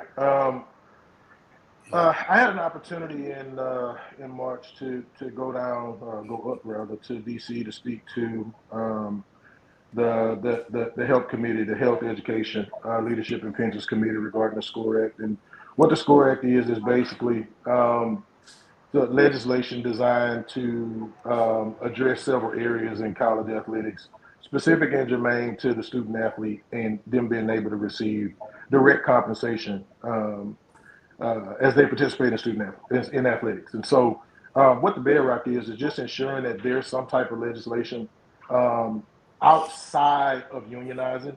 I think that, for a model, and Senator Tuberville spoke to this as well, is just being able to create a sustainable model for college athletics moving forward. It's basically what it is. And there are many tenets to it. I don't think that the bill is has necessarily addressed everything, and so it probably needs to be vetted a little bit more. But when you get in the space of college athletics, nothing is going to be 100% perfect. And so, the 5-for-5 model is part of that. I think Senator Tuberville kind of hit hard on that earlier on. That looks like it's going to come to fruition, but there are other parts of the legislation that need to be vetted. Now, as I've learned, the worst thing you can do is nothing. And so we can't do nothing. We've got to be able to address it so that we're able to sustain ourselves moving forward. AD Cavil talked about prioritizing revenues and putting them in a space, that kind of aligns with your departmental mission, vision, and goals. And that we're similar in a lot of ways. Down to the Q dog. I got to throw that one out there, Doc. But he's right? And while we're prioritizing, there still has to be some semblance of parity and fairness and equity. One of the other tenets of the SCORE Act, specifically aligns ourselves with being able to sustain our non-revenue or Title IX sports. And, we place a lot of emphasis in our revenue-generating sports, football, men's, women's basketball. But if now the resources become unlimited in those sports, then some of those non-revenue sports then won't get the direct support that they so badly need and quite frankly deserve. And so, there'll be some more conversation regarding the SCORE Act. The committee is doing a great job with vetting it. They're getting more support and having more conversations now across party lines, which I think is important. But we've got to advance some type of legislation to be able to sustain what we're doing moving forward. From the Power 4 all the way down to low resource Division I, but also understanding the trickle down effect to Division II, Division III, and NAI. Dr. Cavil. Yes, I wanted to follow up and ask the question of each of the ADs from their perspective. Now I'll borrow from one of the comments in the chat. Emmett Jones asked the question of how do the athletic directors feel about SWAC TV and its impact on their sports program. The second part of the question I wanted to ask was, what has been the challenge of trying to get the necessary manpower support and technological support to get up to the speed where I'm sure you want to be of being able to have a SWAC TV universal throughout the membership? You want me? So I just throw this out there. So SWAC TV, obviously, it's a campus deal. I mean, it's a conference situation, conference deal, right? The conference own all the games of all the universities that participate in the SWAC. And I think that there's a great vision by the commissioner. I think a lot of times, you know, we want to jump ahead and want something to happen right now, but we have, I think they have established that with SWAC TV, it's going to lead into a network, right? Something like the SEC network. And I just think that right now, that we are constantly with the conference office talking about how we can make it better, what we can do to make it stronger. They're allowing us to have a lot of input. The commissioner is. So at some point, I do believe that this could be a great revenue generator. That's the end goal, where in return, that's another tool that the conference can turn back around and hope to give money back to the universities that will help us compete in this world as we and in this space as we talking about. Craig was talking about Title IX sports, or some people call it Olympic sports, that we can go back and invest. So what you see now and what's being established, the end product is to come. And I don't want to talk for the commissioner or get anything away, but obviously need a lot of work and some tweaking to do. But we do believe with the viewership, the numbers that they have shown us, that we are definitely moving in the right direction, and probably in the next couple of years, you probably would see a SWAC network similar to the SEC, where hopefully that they're able to generate dollars that's going to come back to the universities, where it's going to, in return, help us in the NIL space, help us in the Olympic sports space, Title IX space, and facility space. And so my what I am saying is that I don't want to jump ahead of the SWAC office, but it is a birth ideal, a great ideal, and as it sharpens its tool, it could be really special for HBCUs. Anyone want to follow up? Dr. Cavil, Dr. Well, Scott, anything you want to add to it? I'd like to say that the SWAC TV, I think, has become something that for the SWAC itself is going to be great for us. It's going to impact our recruiting opportunities. I think it's going to impact us financially, as has been mentioned, and the commissioner has really taken this really with both hands, and we're going to be getting a lot of, not just a lot of viewership, but a lot of support through SWAC TV as we go forward. And for me, being where we're located, it's going to give us an opportunity to share some experiences of our sports and our athletes across the country, and hopefully internationally as well. So it's just a great opportunity for us in the sense of our students are going to be able to showcase themselves like they never have before in a number of different ways throughout, like I said, nationally, and we're just looking forward to it. And Commissioner McClellan is really got us in a really good space as it relates to SWAC TV. That is going to be a big, I wouldn't say a big challenge, but I think, as you've kind of stated, good things are going to come out of continuous talking about the network. May I add something really quickly? Yeah, go ahead. I think, for us, I would just like to praise the versatility of SWAC TV. AD Banks and AD Robinson both said, what great work is going on at the SWAC office under Dr. McClellan's leadership. But the SWAC network, the SWAC TV network, is versatile enough that allows us to be able to capitalize in terms of sponsorship inventory on our sides. And when you're in a space, I'll give you an example. The SWAC, by and large, is pouring partner is Pepsi. Well, Grambling's pouring rights partner is Coke. It doesn't stop us from being able to highlight our corporate partners. The SWAC office's apparel partner is Nike, Grambling, Alabama State, Alcorn even, is Adidas. And so that it still has a carve out for us to be able, of course, to capitalize and monetize in those areas where we receive a good amount of support on the corporate side. So viewership is great. I think the overarching plan, strategic direction of the conference is one that is very strong. I think the long game and how this thing is playing out. Again, I subscribe to the AD Banks method. I certainly don't want to overtalk or overshare any messaging that's on the horizon from a conference office standpoint. But SWAC TV has been a great value add for what we're trying to accomplish as institutions on our campuses. We're actually creating more infrastructure in some of our areas that really lacked it to be able to capitalize, baseball and softball, for example. And so we're excited about it on our campus. We're excited about, again, the versatility of it. I believe A.D. Robinson over at Jackson had his men's basketball press conference on SWAC TV. Again, it speaks to the versatility of the platform and how we're able to capitalize and then monetize when you talk about a revenue generation standpoint. So I just wanted to add that as well on what that looks like for all of us moving forward. In other words, it's a game changer.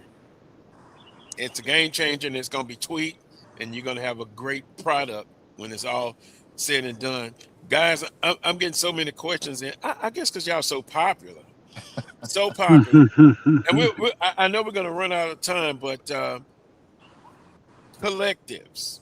Somebody wants to say, explain the difference between NIL and collective, and then are they tax deductible? Do I need to get a business guy on as well as Dr. Cavil again to come back and explain that? But I know we had Coach Banks on before. Cost of attendance. Everybody, student athletes, can get something. NIL a little slightly different. So, how do you explain it, Dr. Cable? How do you explain it? I think it's important to note when you use those terms, they're not interchangeable. Correct. And so NIL, for the most part, has shifted to revenue share. Correct. So the Power Four, they have to pay $20.5 million out to student athletes. There's a formula out there that's being used. But I think the thought process, and it's been said and documented, is to really fund your revenue generating sports with that revenue share. When you look at NIL requires the individual to do something to receive that money. And I think the collective is a way to mitigate how much the student athlete does to get paid. And in the Power Four space, you can pay more than the $20.5 million, meaning that you got one pot of money that you only can spend 20.5. If you create a collective, now you can supplement that and spend more. And that's how you get to the point where you hear schools like the University of Indiana spend upwards of $50 million on football, right? Because they have a collective that's kicked in. I'll just speak solely about Alabama State. We're not paying $20.5 million. I wish we could. So our focus is strictly on revenue share. And so the revenue that we could generate that comes in via the foundation, via our other accounts on campus, we can pay directly to the student athletes. And I don't get into what people file on their taxes. Right, that's totally up to them. But our focus is revenue share and building the pot as large as we can to support our student athletes at the highest level possible. Dr. Cavil and Coach Banks helped me. I've been talking on this show, and maybe I've been in the error. I lean and Coach Banks, we had you on maybe a year ago talking about a collective. Isn't it better again to have some money for all the student athletes? It isn't.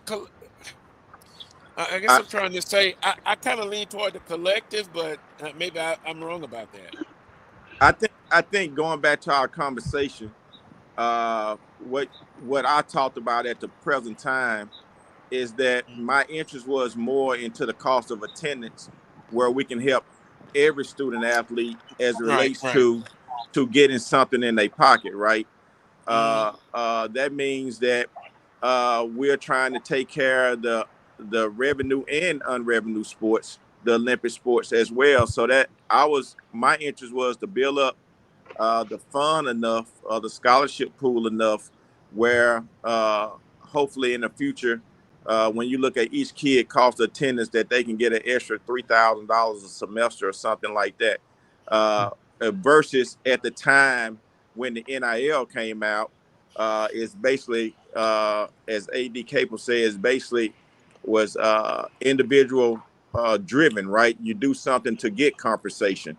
And so revenue sharing has changed the game now, as he mentioned, where you can particularly from the university give a check to a student athlete. But also he talked about the percentages, how that's broken down. And I think he or Trayvean referred to usually that's done through your revenue sports.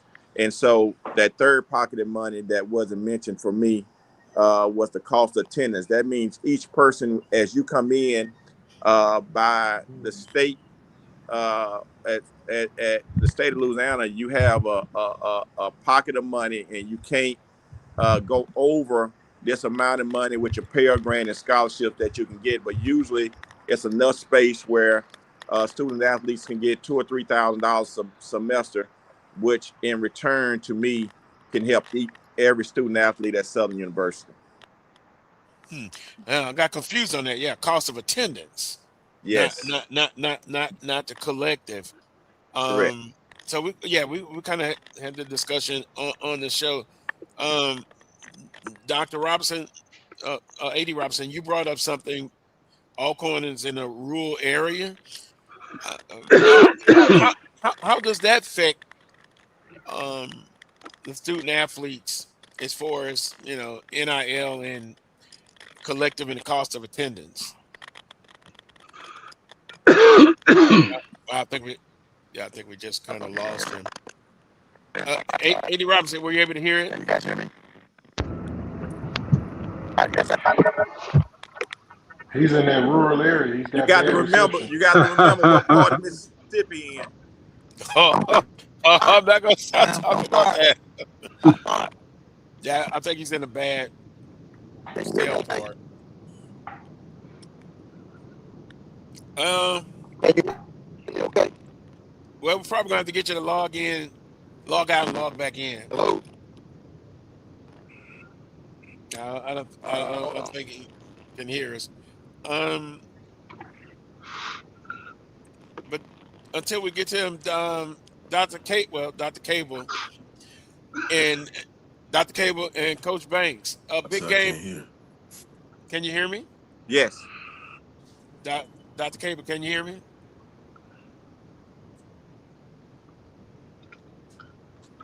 Can you gentlemen hear me? I can't hear. Okay, I can hear you. You can't hear us? I can hear you now. You may have to move to someone else. I can't hear. Okay. Log in and log out and log back in if you can. But Coach Banks, I was going to talk about the Birmingham Classic coming up, and I wanted to have a little fun with Dr. Cable. Big game coming up in Birmingham. I'm sure he can hear you now. I don't know. I don't know. But we've also in the past talked about that. Scheduling. It's so much non-conference scheduling. We talked before when we had you on. But first up, let's talk about. Can anybody hear? Yeah. Quick check. Dr. Cavil, can you hear everything? Yes, I can hear. I think they're having some trouble hearing back on their side, but I'm hearing everybody clearly. Okay. I am too. Okay. Well, Coach Banks, that big football game coming up August the 29th. New football coach, Coach Falk. Talk about the perspective on that football game starting off the season and with the Birmingham Classic. Yeah, I think that that was intentional. The conference, it's a game that was agreed with the conference office. The conference office is the owner of the game, and Southern University and Alabama State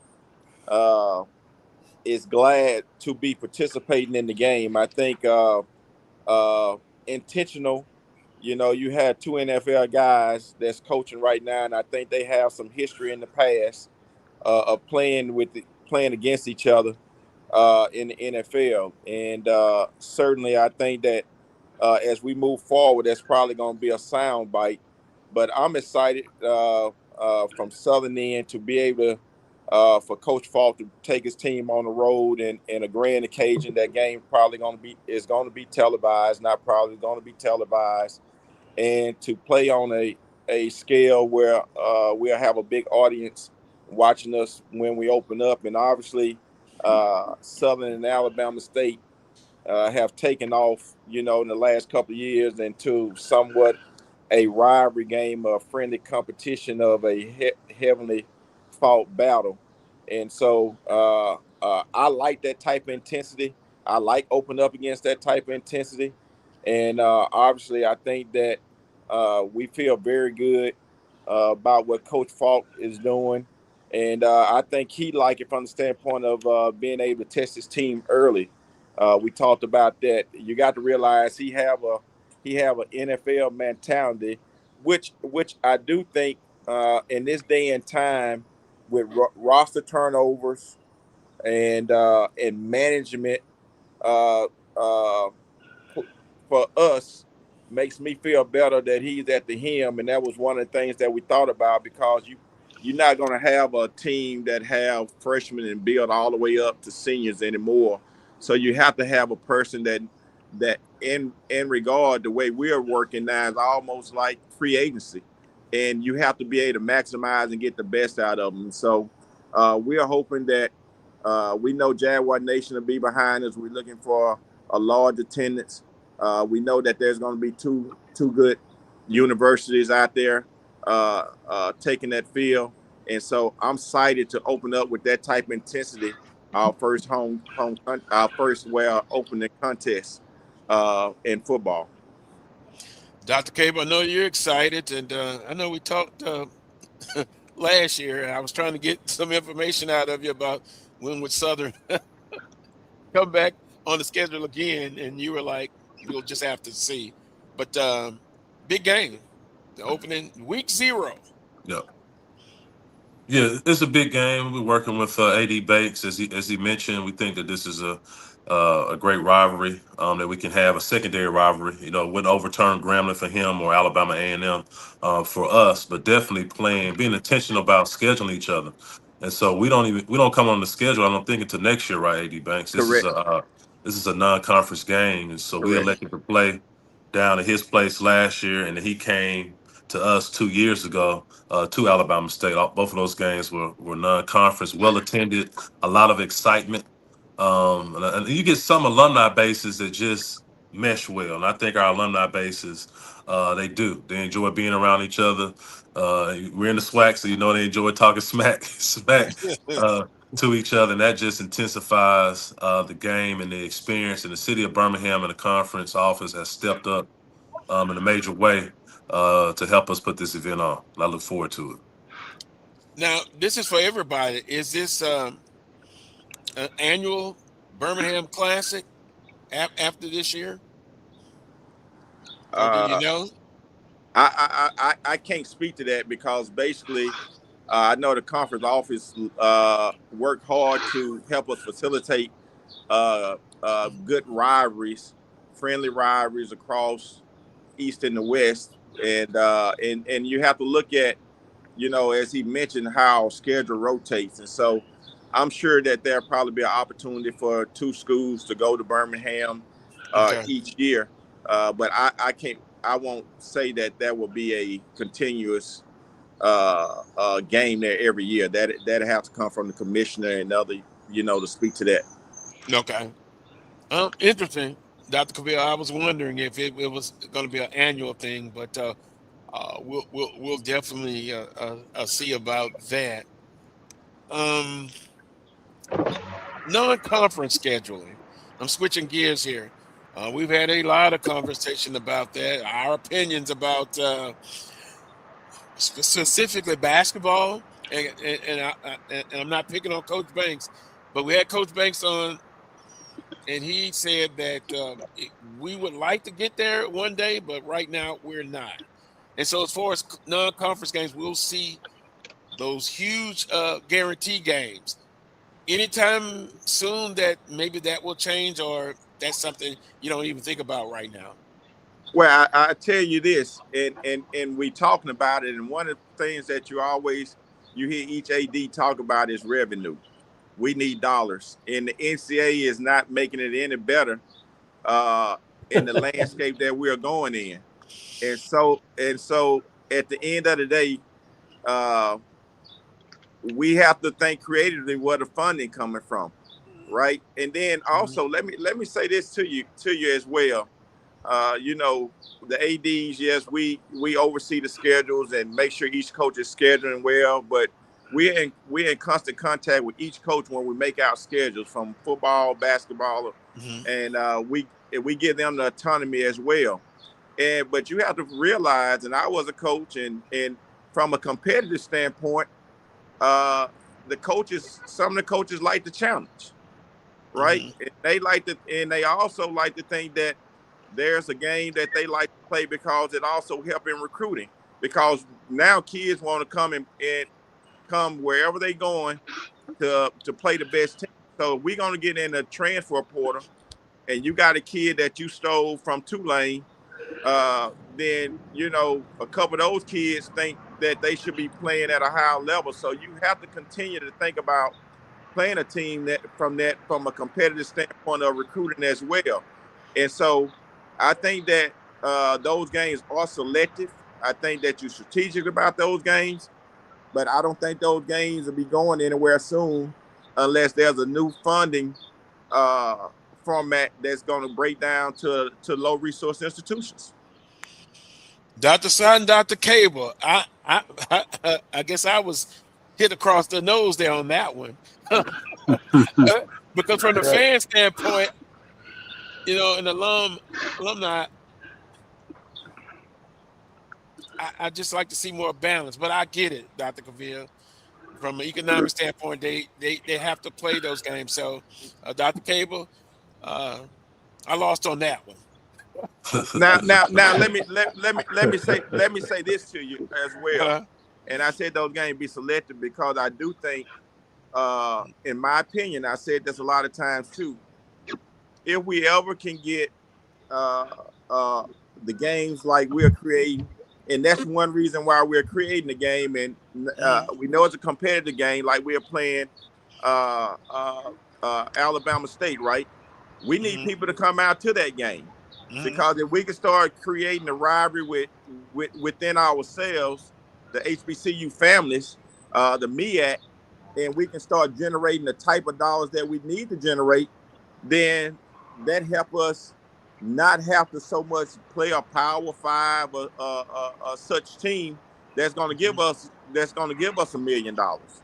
And so it's very critical, even at home games, for our fans to come out, go in the game and buy a ticket so we can see increase in revenue at the games. So we won't have to go out and do this, but that hasn't been the trend. As you know, that hasn't really been the trend in the last few years. And so we do need, if those games going to go away and we continue to try to play those games less, then we need to be able to win on rivalry games. We need to win cross playing the MEAC in spaces that's going to generate that revenue. So that makes up for what we need to help our athletic departments move forward. Dr. Scott? This topic is a slippery slope. I sometimes can step in it, but I don't care. I'm going to say it anyway. I think, everything that AD Banks is saying is true. I do think that as far as the schedule, you think about this alignment between institutional and SWAC, right? And I think by and large, all 12 of the membership are aligned. But I think you got to look at it from a little bit of a different lens, as Coach AD Banks said, is that, one, you want to be able to generate the revenues associated with capitalizing on your brand. All three of our institutions have very heavy brands. Brand imagery is key and important. But our kids want to play in those games, right? And I think, people don't really realize that all of these kids in football want to play in the NFL, and going to Ohio State and putting some good film together helps that effort. Same thing. I've been in a space when we were down in Baton Rouge, we went and played Duke. I mean, okay, let's play, right? But we also played North Carolina Central, AD Banks. I don't know if you remember the Yes. 2 days later, right? And so, we've got the opportunity to be able to create balance in our schedule. We know kind of, what those areas look like from year to year for football, and from year to year with balance in our non-conference and conference scheduling efforts in basketball and other sports as well. And so, I think, sometimes I think those conversations may be overblown. Well, we don't want to go play a school. Well, I'll play anybody. All right. But that's just me. What is my pleasure may not be, Dr. Cavil or AD Banks' pleasure. But I will not make a schedule without the support of my head coach. He has to tell me yes, or she has to tell me yes, or we have to tell each other yes, and become aligned in those efforts.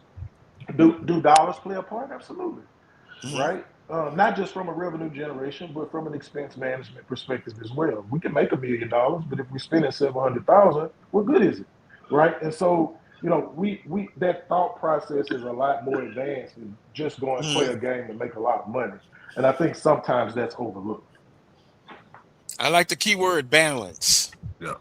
Balance. Dr. Cable, ultimately, just from my standpoint, as a fan, I come, to the basketball games, and I get it. I know you have to win your conference. I get that.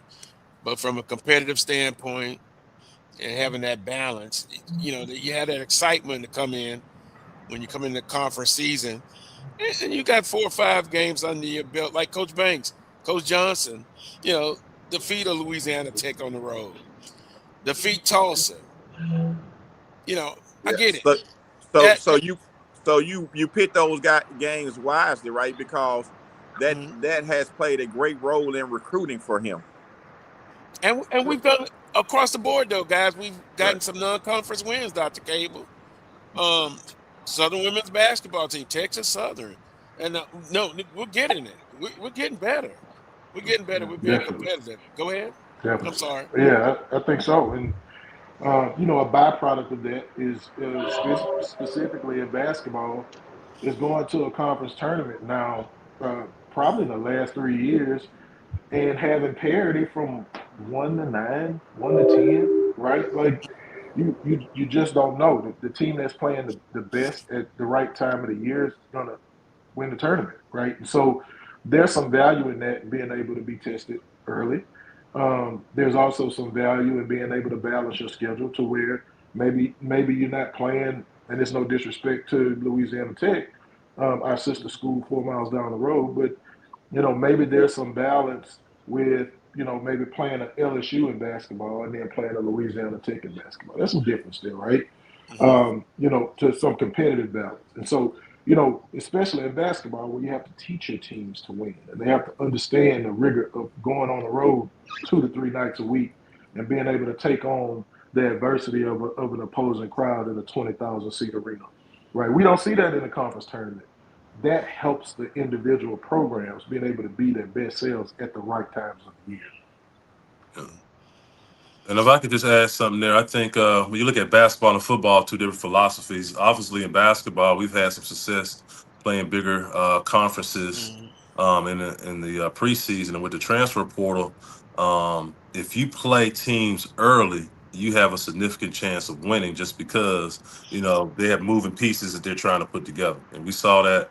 I think just off the top of my head, Grambling beat Southern Miss last year. We had a game against UAB there. We beat UAB early in the season. Those teams end up being pretty good moving throughout their season. For us, for football, we look at it a little differently. We're fortunate enough to be located in Montgomery, and we have so many schools that we can play at the FBS level, but not at the Power 4 level. They're in close proximity. So if you look at schools like Troy, UAB, South Alabama schools. They're in the Sun Belt Conference. They can pay a guarantee. UAB is in the AAC, but they can pay a pretty good guarantee, and then we have an opportunity to compete and maybe even win. Just like we played UAB earlier this year in football, right? And so if we can get, seven figures, if we're going a little bit higher, we will. But right now, we look at regionally, who can we schedule and who we have opportunity to compete and beat.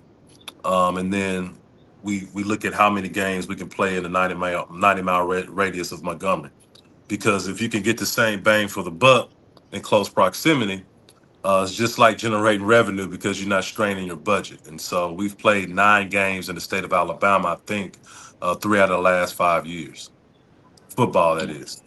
That's that expense And, management. and let me add, we talking about from our side of what we try to do, but also on the other side, there are teams that say, no, we don't want to play you. No, that can't happen.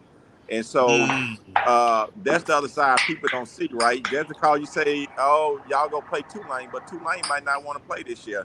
I'm sure UAB might not schedule Alabama State next year anytime soon. And so those are the challenges that we have as well, right? Because a lot of I won't say a lot, I'll use the word, some universities protect themselves by not taking that chance of getting into a battle or thinking that that team can possibly win that game. That's reality of the other side. So what y'all think, oh, why don't y'all just go down there and play them? That's not always the case. It's not that easy. There's a lot to go into scheduling because we working on our side, but you also have the other side that has to accept or have to reach out to you as well. We've seen that a lot in basketball. Over the course of the last 2 years prior to this one, we just had schools who just wouldn't play us.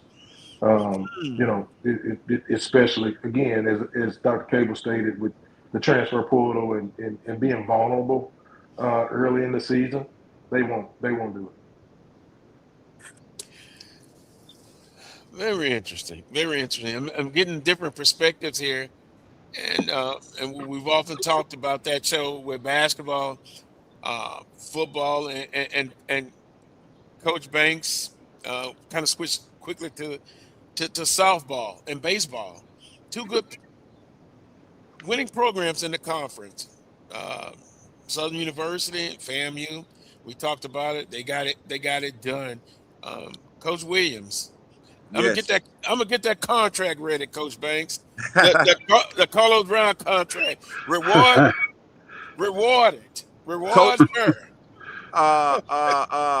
Coaches can get NIL deals also. Yeah. Well, wait a minute, Coach Banks. It's too much in my head to put that all in. It's too much for me. Okay. I'm working well, for the I was just saying, come on, let's sit down and talk and make this big donation so we can get to Coach Williams. We get to Brittany. Hey, I'm gonna make a donation, but now I don't know how large it's gonna be. I'm a working man, but every little bit helps. Right? Every little bit helps. Now we get to the point what we deal with from day to day, right? Right, ADs? Yeah.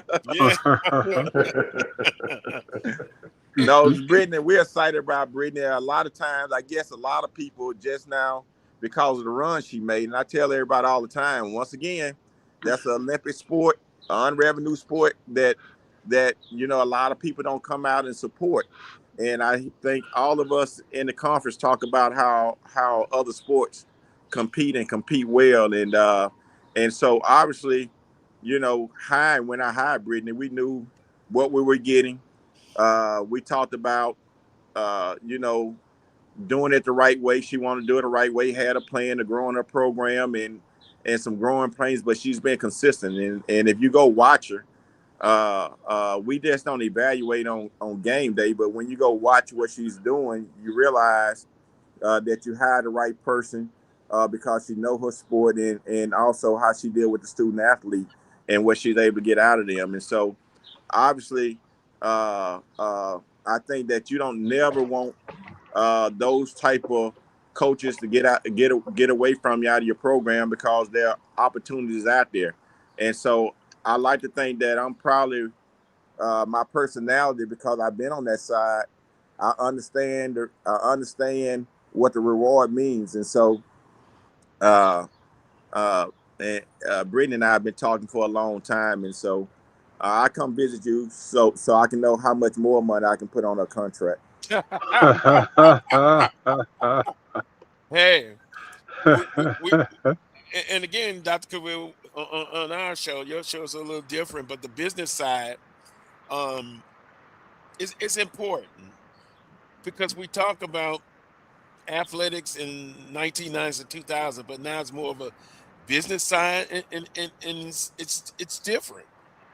You could speak on that part, the business side of athletics. Yeah, I wanted to ask the question to that point. In regards to marketing, we have a lot of our fans that say that, hey, you just got to market to get more folks in the stands. And I try to explain to them also side to market, it means you need money or revenue to pay marketing or do the marketing blitz, whether it's television, radio, or having somebody come up and create a marketing plan. And you're looking to try to get the revenue off that plan and hope that you end up on the profit side versus the deficit side. So how much of a challenge within your organization when you're trying to look at those things, when you're looking at the revenue you have and like, all right, where do I split this money? I'm gonna invest in facilities over here for the next year or two, or I'm gonna invest in coaching framework, or I'm gonna invest in NIL side components, or I'm gonna invest in fan increase. How challenging is that to work through that process as an AD?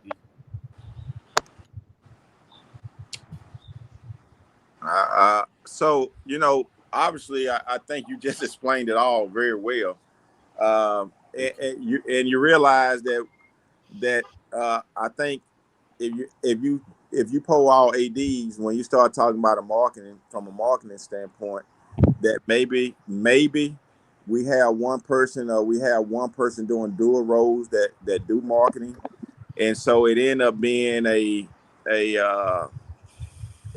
being where I do it by committee with the SIDs and with Taylor over marketing, and we have a lot of GA. I think we lost Coach Banks. I think he's in a rural area too, guys. Wait a minute, Dr. Scott, can you jump on that? Give your perspective in terms of the challenges of just throwing money at something in terms of saying that you're marketing it versus really looking at, can I get a return if I invest in this particular area? Yeah, I think, I look at challenges a little differently. I just believe in making data-driven decisions, right? I think the data kind of guides us on what we do. We always learn what can be measured, can be managed, right? And, AD Banks has a Taylor who does marketing, and so do I, and I think both of them do an incredible job. But I think in terms of how we operationalize the marketing plan is really just following the data.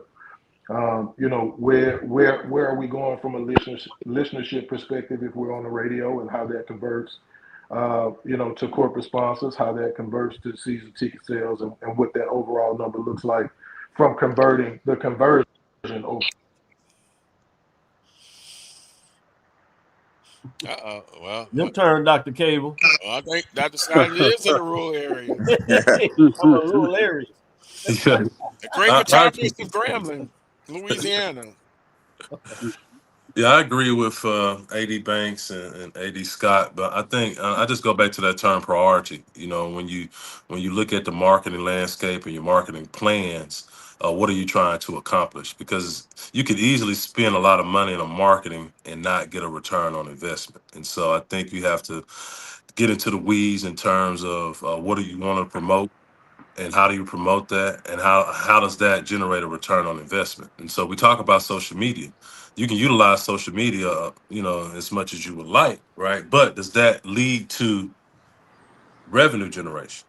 Are people just liking it? Are they clicking on the link and making the purchase, right? So you have to look at your audience and see. And I don't think it's just one phase. We still have a large contingency of folks that respond to email versus social media, right? Mhm. So you still have to you still have to mail, email, you get on social media. In terms of that face-to-face communication, I just think it varies just depending on where you are, the culture of the institution, and what you're trying to accomplish. But I think the most important thing is you have to have presence in multiple levels and multiple areas. May I jump back in here? Mhm. As y'all boy Ashley Robinson called me, that's why I kind of Oh, got where? Oh, yes. where? That versatility Dr. Cavil is speaking about is real, right? You got to be versatile in the marketing space. As much as we want it to be, can't all be digital. We've got a base here at Grambling that season ticket holders who've been season ticket holders for as many as 50 years. Mhm. They don't want digital tickets. They don't want to click on the link. They want to either call or visit the ticket office and stand in line. That's what they're accustomed to. And so while we educate them on how to take advantage of the convenience, of utilizing that platform, they don't want to do it, right? They don't want emails. They want a mailer in their mailbox. And so we've got to be versatile enough and amenable enough to be able to meet those constituency groups where they are. Dr. Cavil and Will, that that's interesting because I'm going to tell my age. Y'all don't have to. The average fan is probably older now. I'm 61, right? And when Dr. Scott, you talked about that, so getting used to social media, they're kind of stuck in their ways. I guess I'll say it that way via the email and stuff. Have you seen your fan base? It's aging. And then we had a show, Dr. Cavil, you remember, about the the younger generation getting more involved. The older ones have been more consistent, but they're getting older. Correct. So you kind of have to face that. And I know, Dr. Scott, I don't look 61. Thank you. You're welcome, sir. I am 61. I am 61, Coach Banks. And if I may, I think you drive home an You look interesting good, point, sir. and I Thank can't you. I can't remember when I said this, but when you have a more seasoned fan base, now you've got to tilt your marketing efforts to trying to bring that 40 and under club, right? So now you shift to more of a sports and entertainment mindset. It might have been that interview when I stuck my foot in it. But that's a very real thing, right? You've got the consistency of an older base, but they're older, right? And so you've got to be able again to pivot. But you also have to be versatile enough in your pivot to keep those faithful fans, the ones that are on board, to remain on board because it's harder to get them back once you've lost them.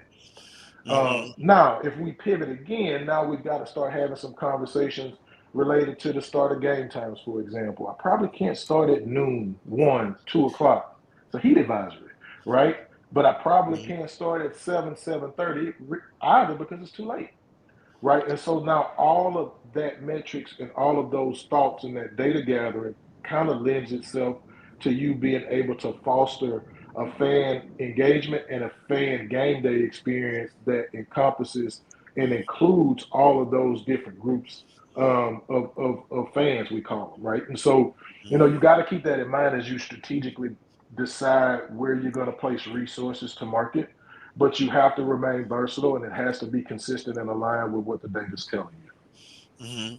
Yeah, and also, I think one of the things that we talk about just the evolution of how the world has changed, right? I find we know where our challenge is. We have of course, you in that, sir. You seasoned, right? You look young, but you seasoned, right? So we know that we know our demographic speaks to an older fan base, and we do a lot to try day parties and a lot of things that I think Trayvean used the word entertainment to draw young people in. But I would say this is that because of then and now as it relates to how the world has changed. I found that the commitment of being a fan or a season ticket holder was much more prevalent in the older generations versus now, because they have so much stuff going on. They got other opportunities. You know, when you was in school, they closed the dorms and made you come to the games, right? And so there were things that you did that if you was on campus that closing dorm, make you go to the games, don't come back to after the games, that lead to learning how to support the school, give back, and all those things. That doesn't happen anymore, right? The student, it's hard to engage them. You got to find ways to engage the students. So training them so when they get out to give back and things like that. So I'm saying that to say that there's a much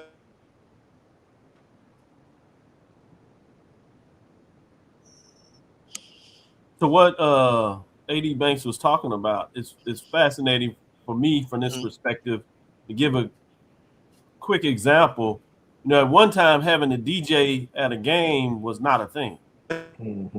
Something drove that. Something spoke to saying that this is the level of entertainment that you need to provide to entertain some group, in terms of whether it's a football game in some cases or a basketball game more so.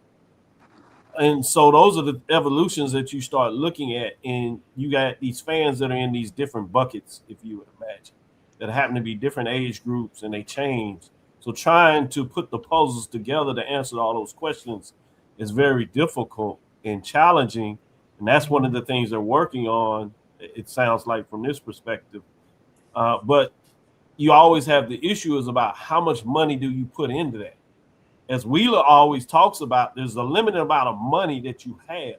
And I think we forget that as just general fans, as if you can just go pick up some money and say, all right, spend it on that. And understand that if you do that, you're taking it away from somewhere else. And I think we forget that, and that's what it seems like the gentleman has said in several different ways, and I really appreciate providing that perspective of trying to tell our fans in general what that looks like. So you might market in one way on social media to a fan base, understanding that they may not be coming to the game, but you're cultivating them for later, and you're going to do a lot of interest on social media to engage them. While you may be doing a different thing for an older set of group of fans that you know are more likely to come to the game, but now you got to adjust what that looks like in terms of scheduling the game at that time. And that's just two short, small examples of what that looks like. Yeah, I always say, man, they have tough jobs, and sometimes I do like to criticize just a little bit, Dr. Scott. Oh, that's the fun part. But yeah, it's appreciative of the time on today's show. Like, we could literally spend 4 hours talking about it, and I tried to put this together because I said, you know, we talk about it, we give our opinions, but let's hear from the actual people that in and out, they do it every day.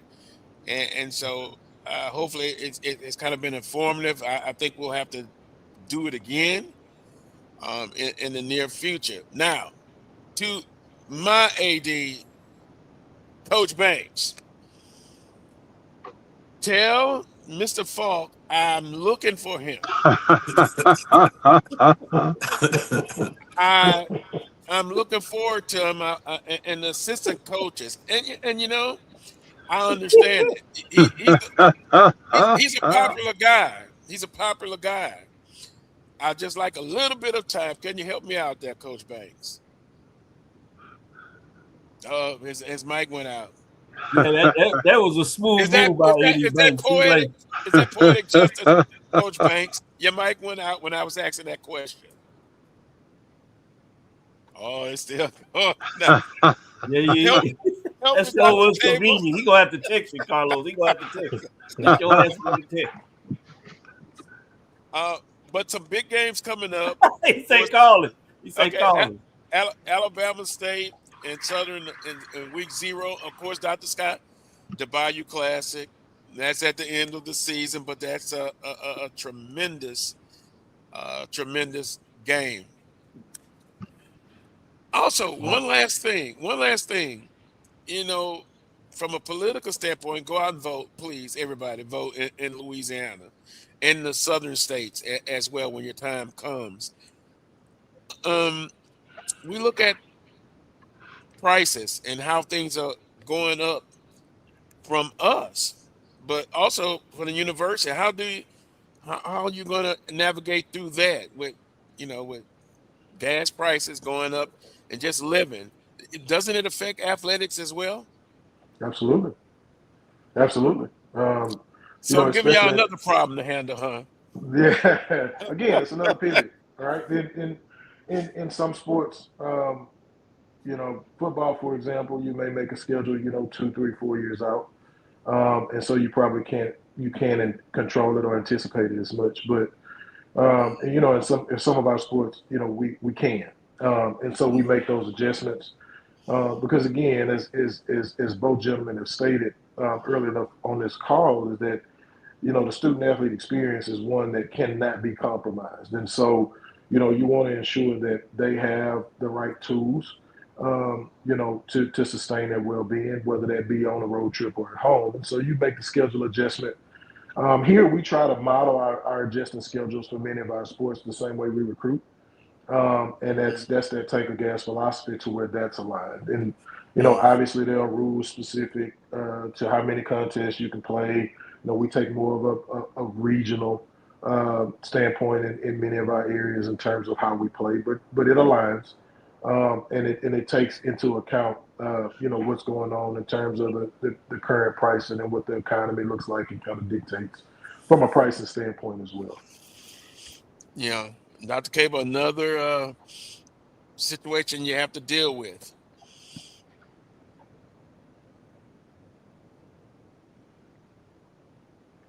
Like Dr. Scott mentioned, you just have to take a more strategic approach of where you're spending your funds. If you look at the line items in the budget, I would imagine that salary and travel are probably the two top line items if you look across the board. And so salary you really don't want to mess with, right? So you can get creative in terms of how you travel, what games you play, even the squad size, and so if we're looking at a sport like football, if you're taking 85 but only 65 playing, we may need to just travel 70.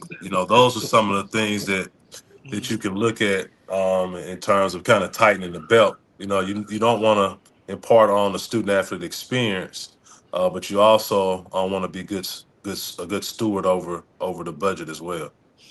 And Dr. Cable, I'll jump in too. It's not to cut you off, but we did a kind of like an impact study last year where we assigned value to every student athlete and how much that student athlete costs outside of scholarship to outfit, right, and to travel. And so when you hear Dr. Cable talk about making adjustments related to squad size, that number actually, when we're having these conversations, are right there so that our coaches and our general managers or director of operations or whatever we're calling them these days can really see its impact on the bottom line. That's good. Economic standpoint, we've talked about scheduling, non-conference. It was something else. Oh, Dr. Cable, you hired a new basketball coach. In hiring, now we talk about that from the outside looking in. I'm no AD, but I think I would be in trouble if I was an AD because it can't just be from an emotional standpoint. Dr. Scott, I believe you're going to be hiring a softball coach. Am I right? Or am I wrong? In addition to a few others, but yes, sir, that's correct. All right, and Coach Banks, we all square. We're set. We're not hiring anybody, right? I'm being facetious. I know Dr. Scott and Coach Banks, he doesn't have any hirings, but that's pretty big. The basketball coach. Talk a little bit about him. Well, I just think when you're hiring people, I keep at the forefront of the process. The best predictor of future success is past success. And so when you look at an individual, if you're winning 70 to 75% of your games at a couple of different stops, it's probably a reason why that success is happening. And so Coach Wright, when you look at his record, two different institutions, he's had phenomenal success. 73% overall winning percentage, and then 85% within the conference that he was a part of. So when you look at those numbers, coupled with the national championship appearances at the NAIA level, we think that the resources that we have at Alabama State University, coupled with his experience and proven success, we think we got a good chance. I'll just say that. I would think so. It's been very competitive. Once again, you guys do a great job, and I appreciate you coming on and taking a few bad questions from me. As far as what goes on behind the scene, I always pick with AD Wheeler Brown because he's tough. We call him a hardliner, but you guys do a tremendous job, and I just kind of wanted you guys to come on and talk about it, kind of some of the things that you go through.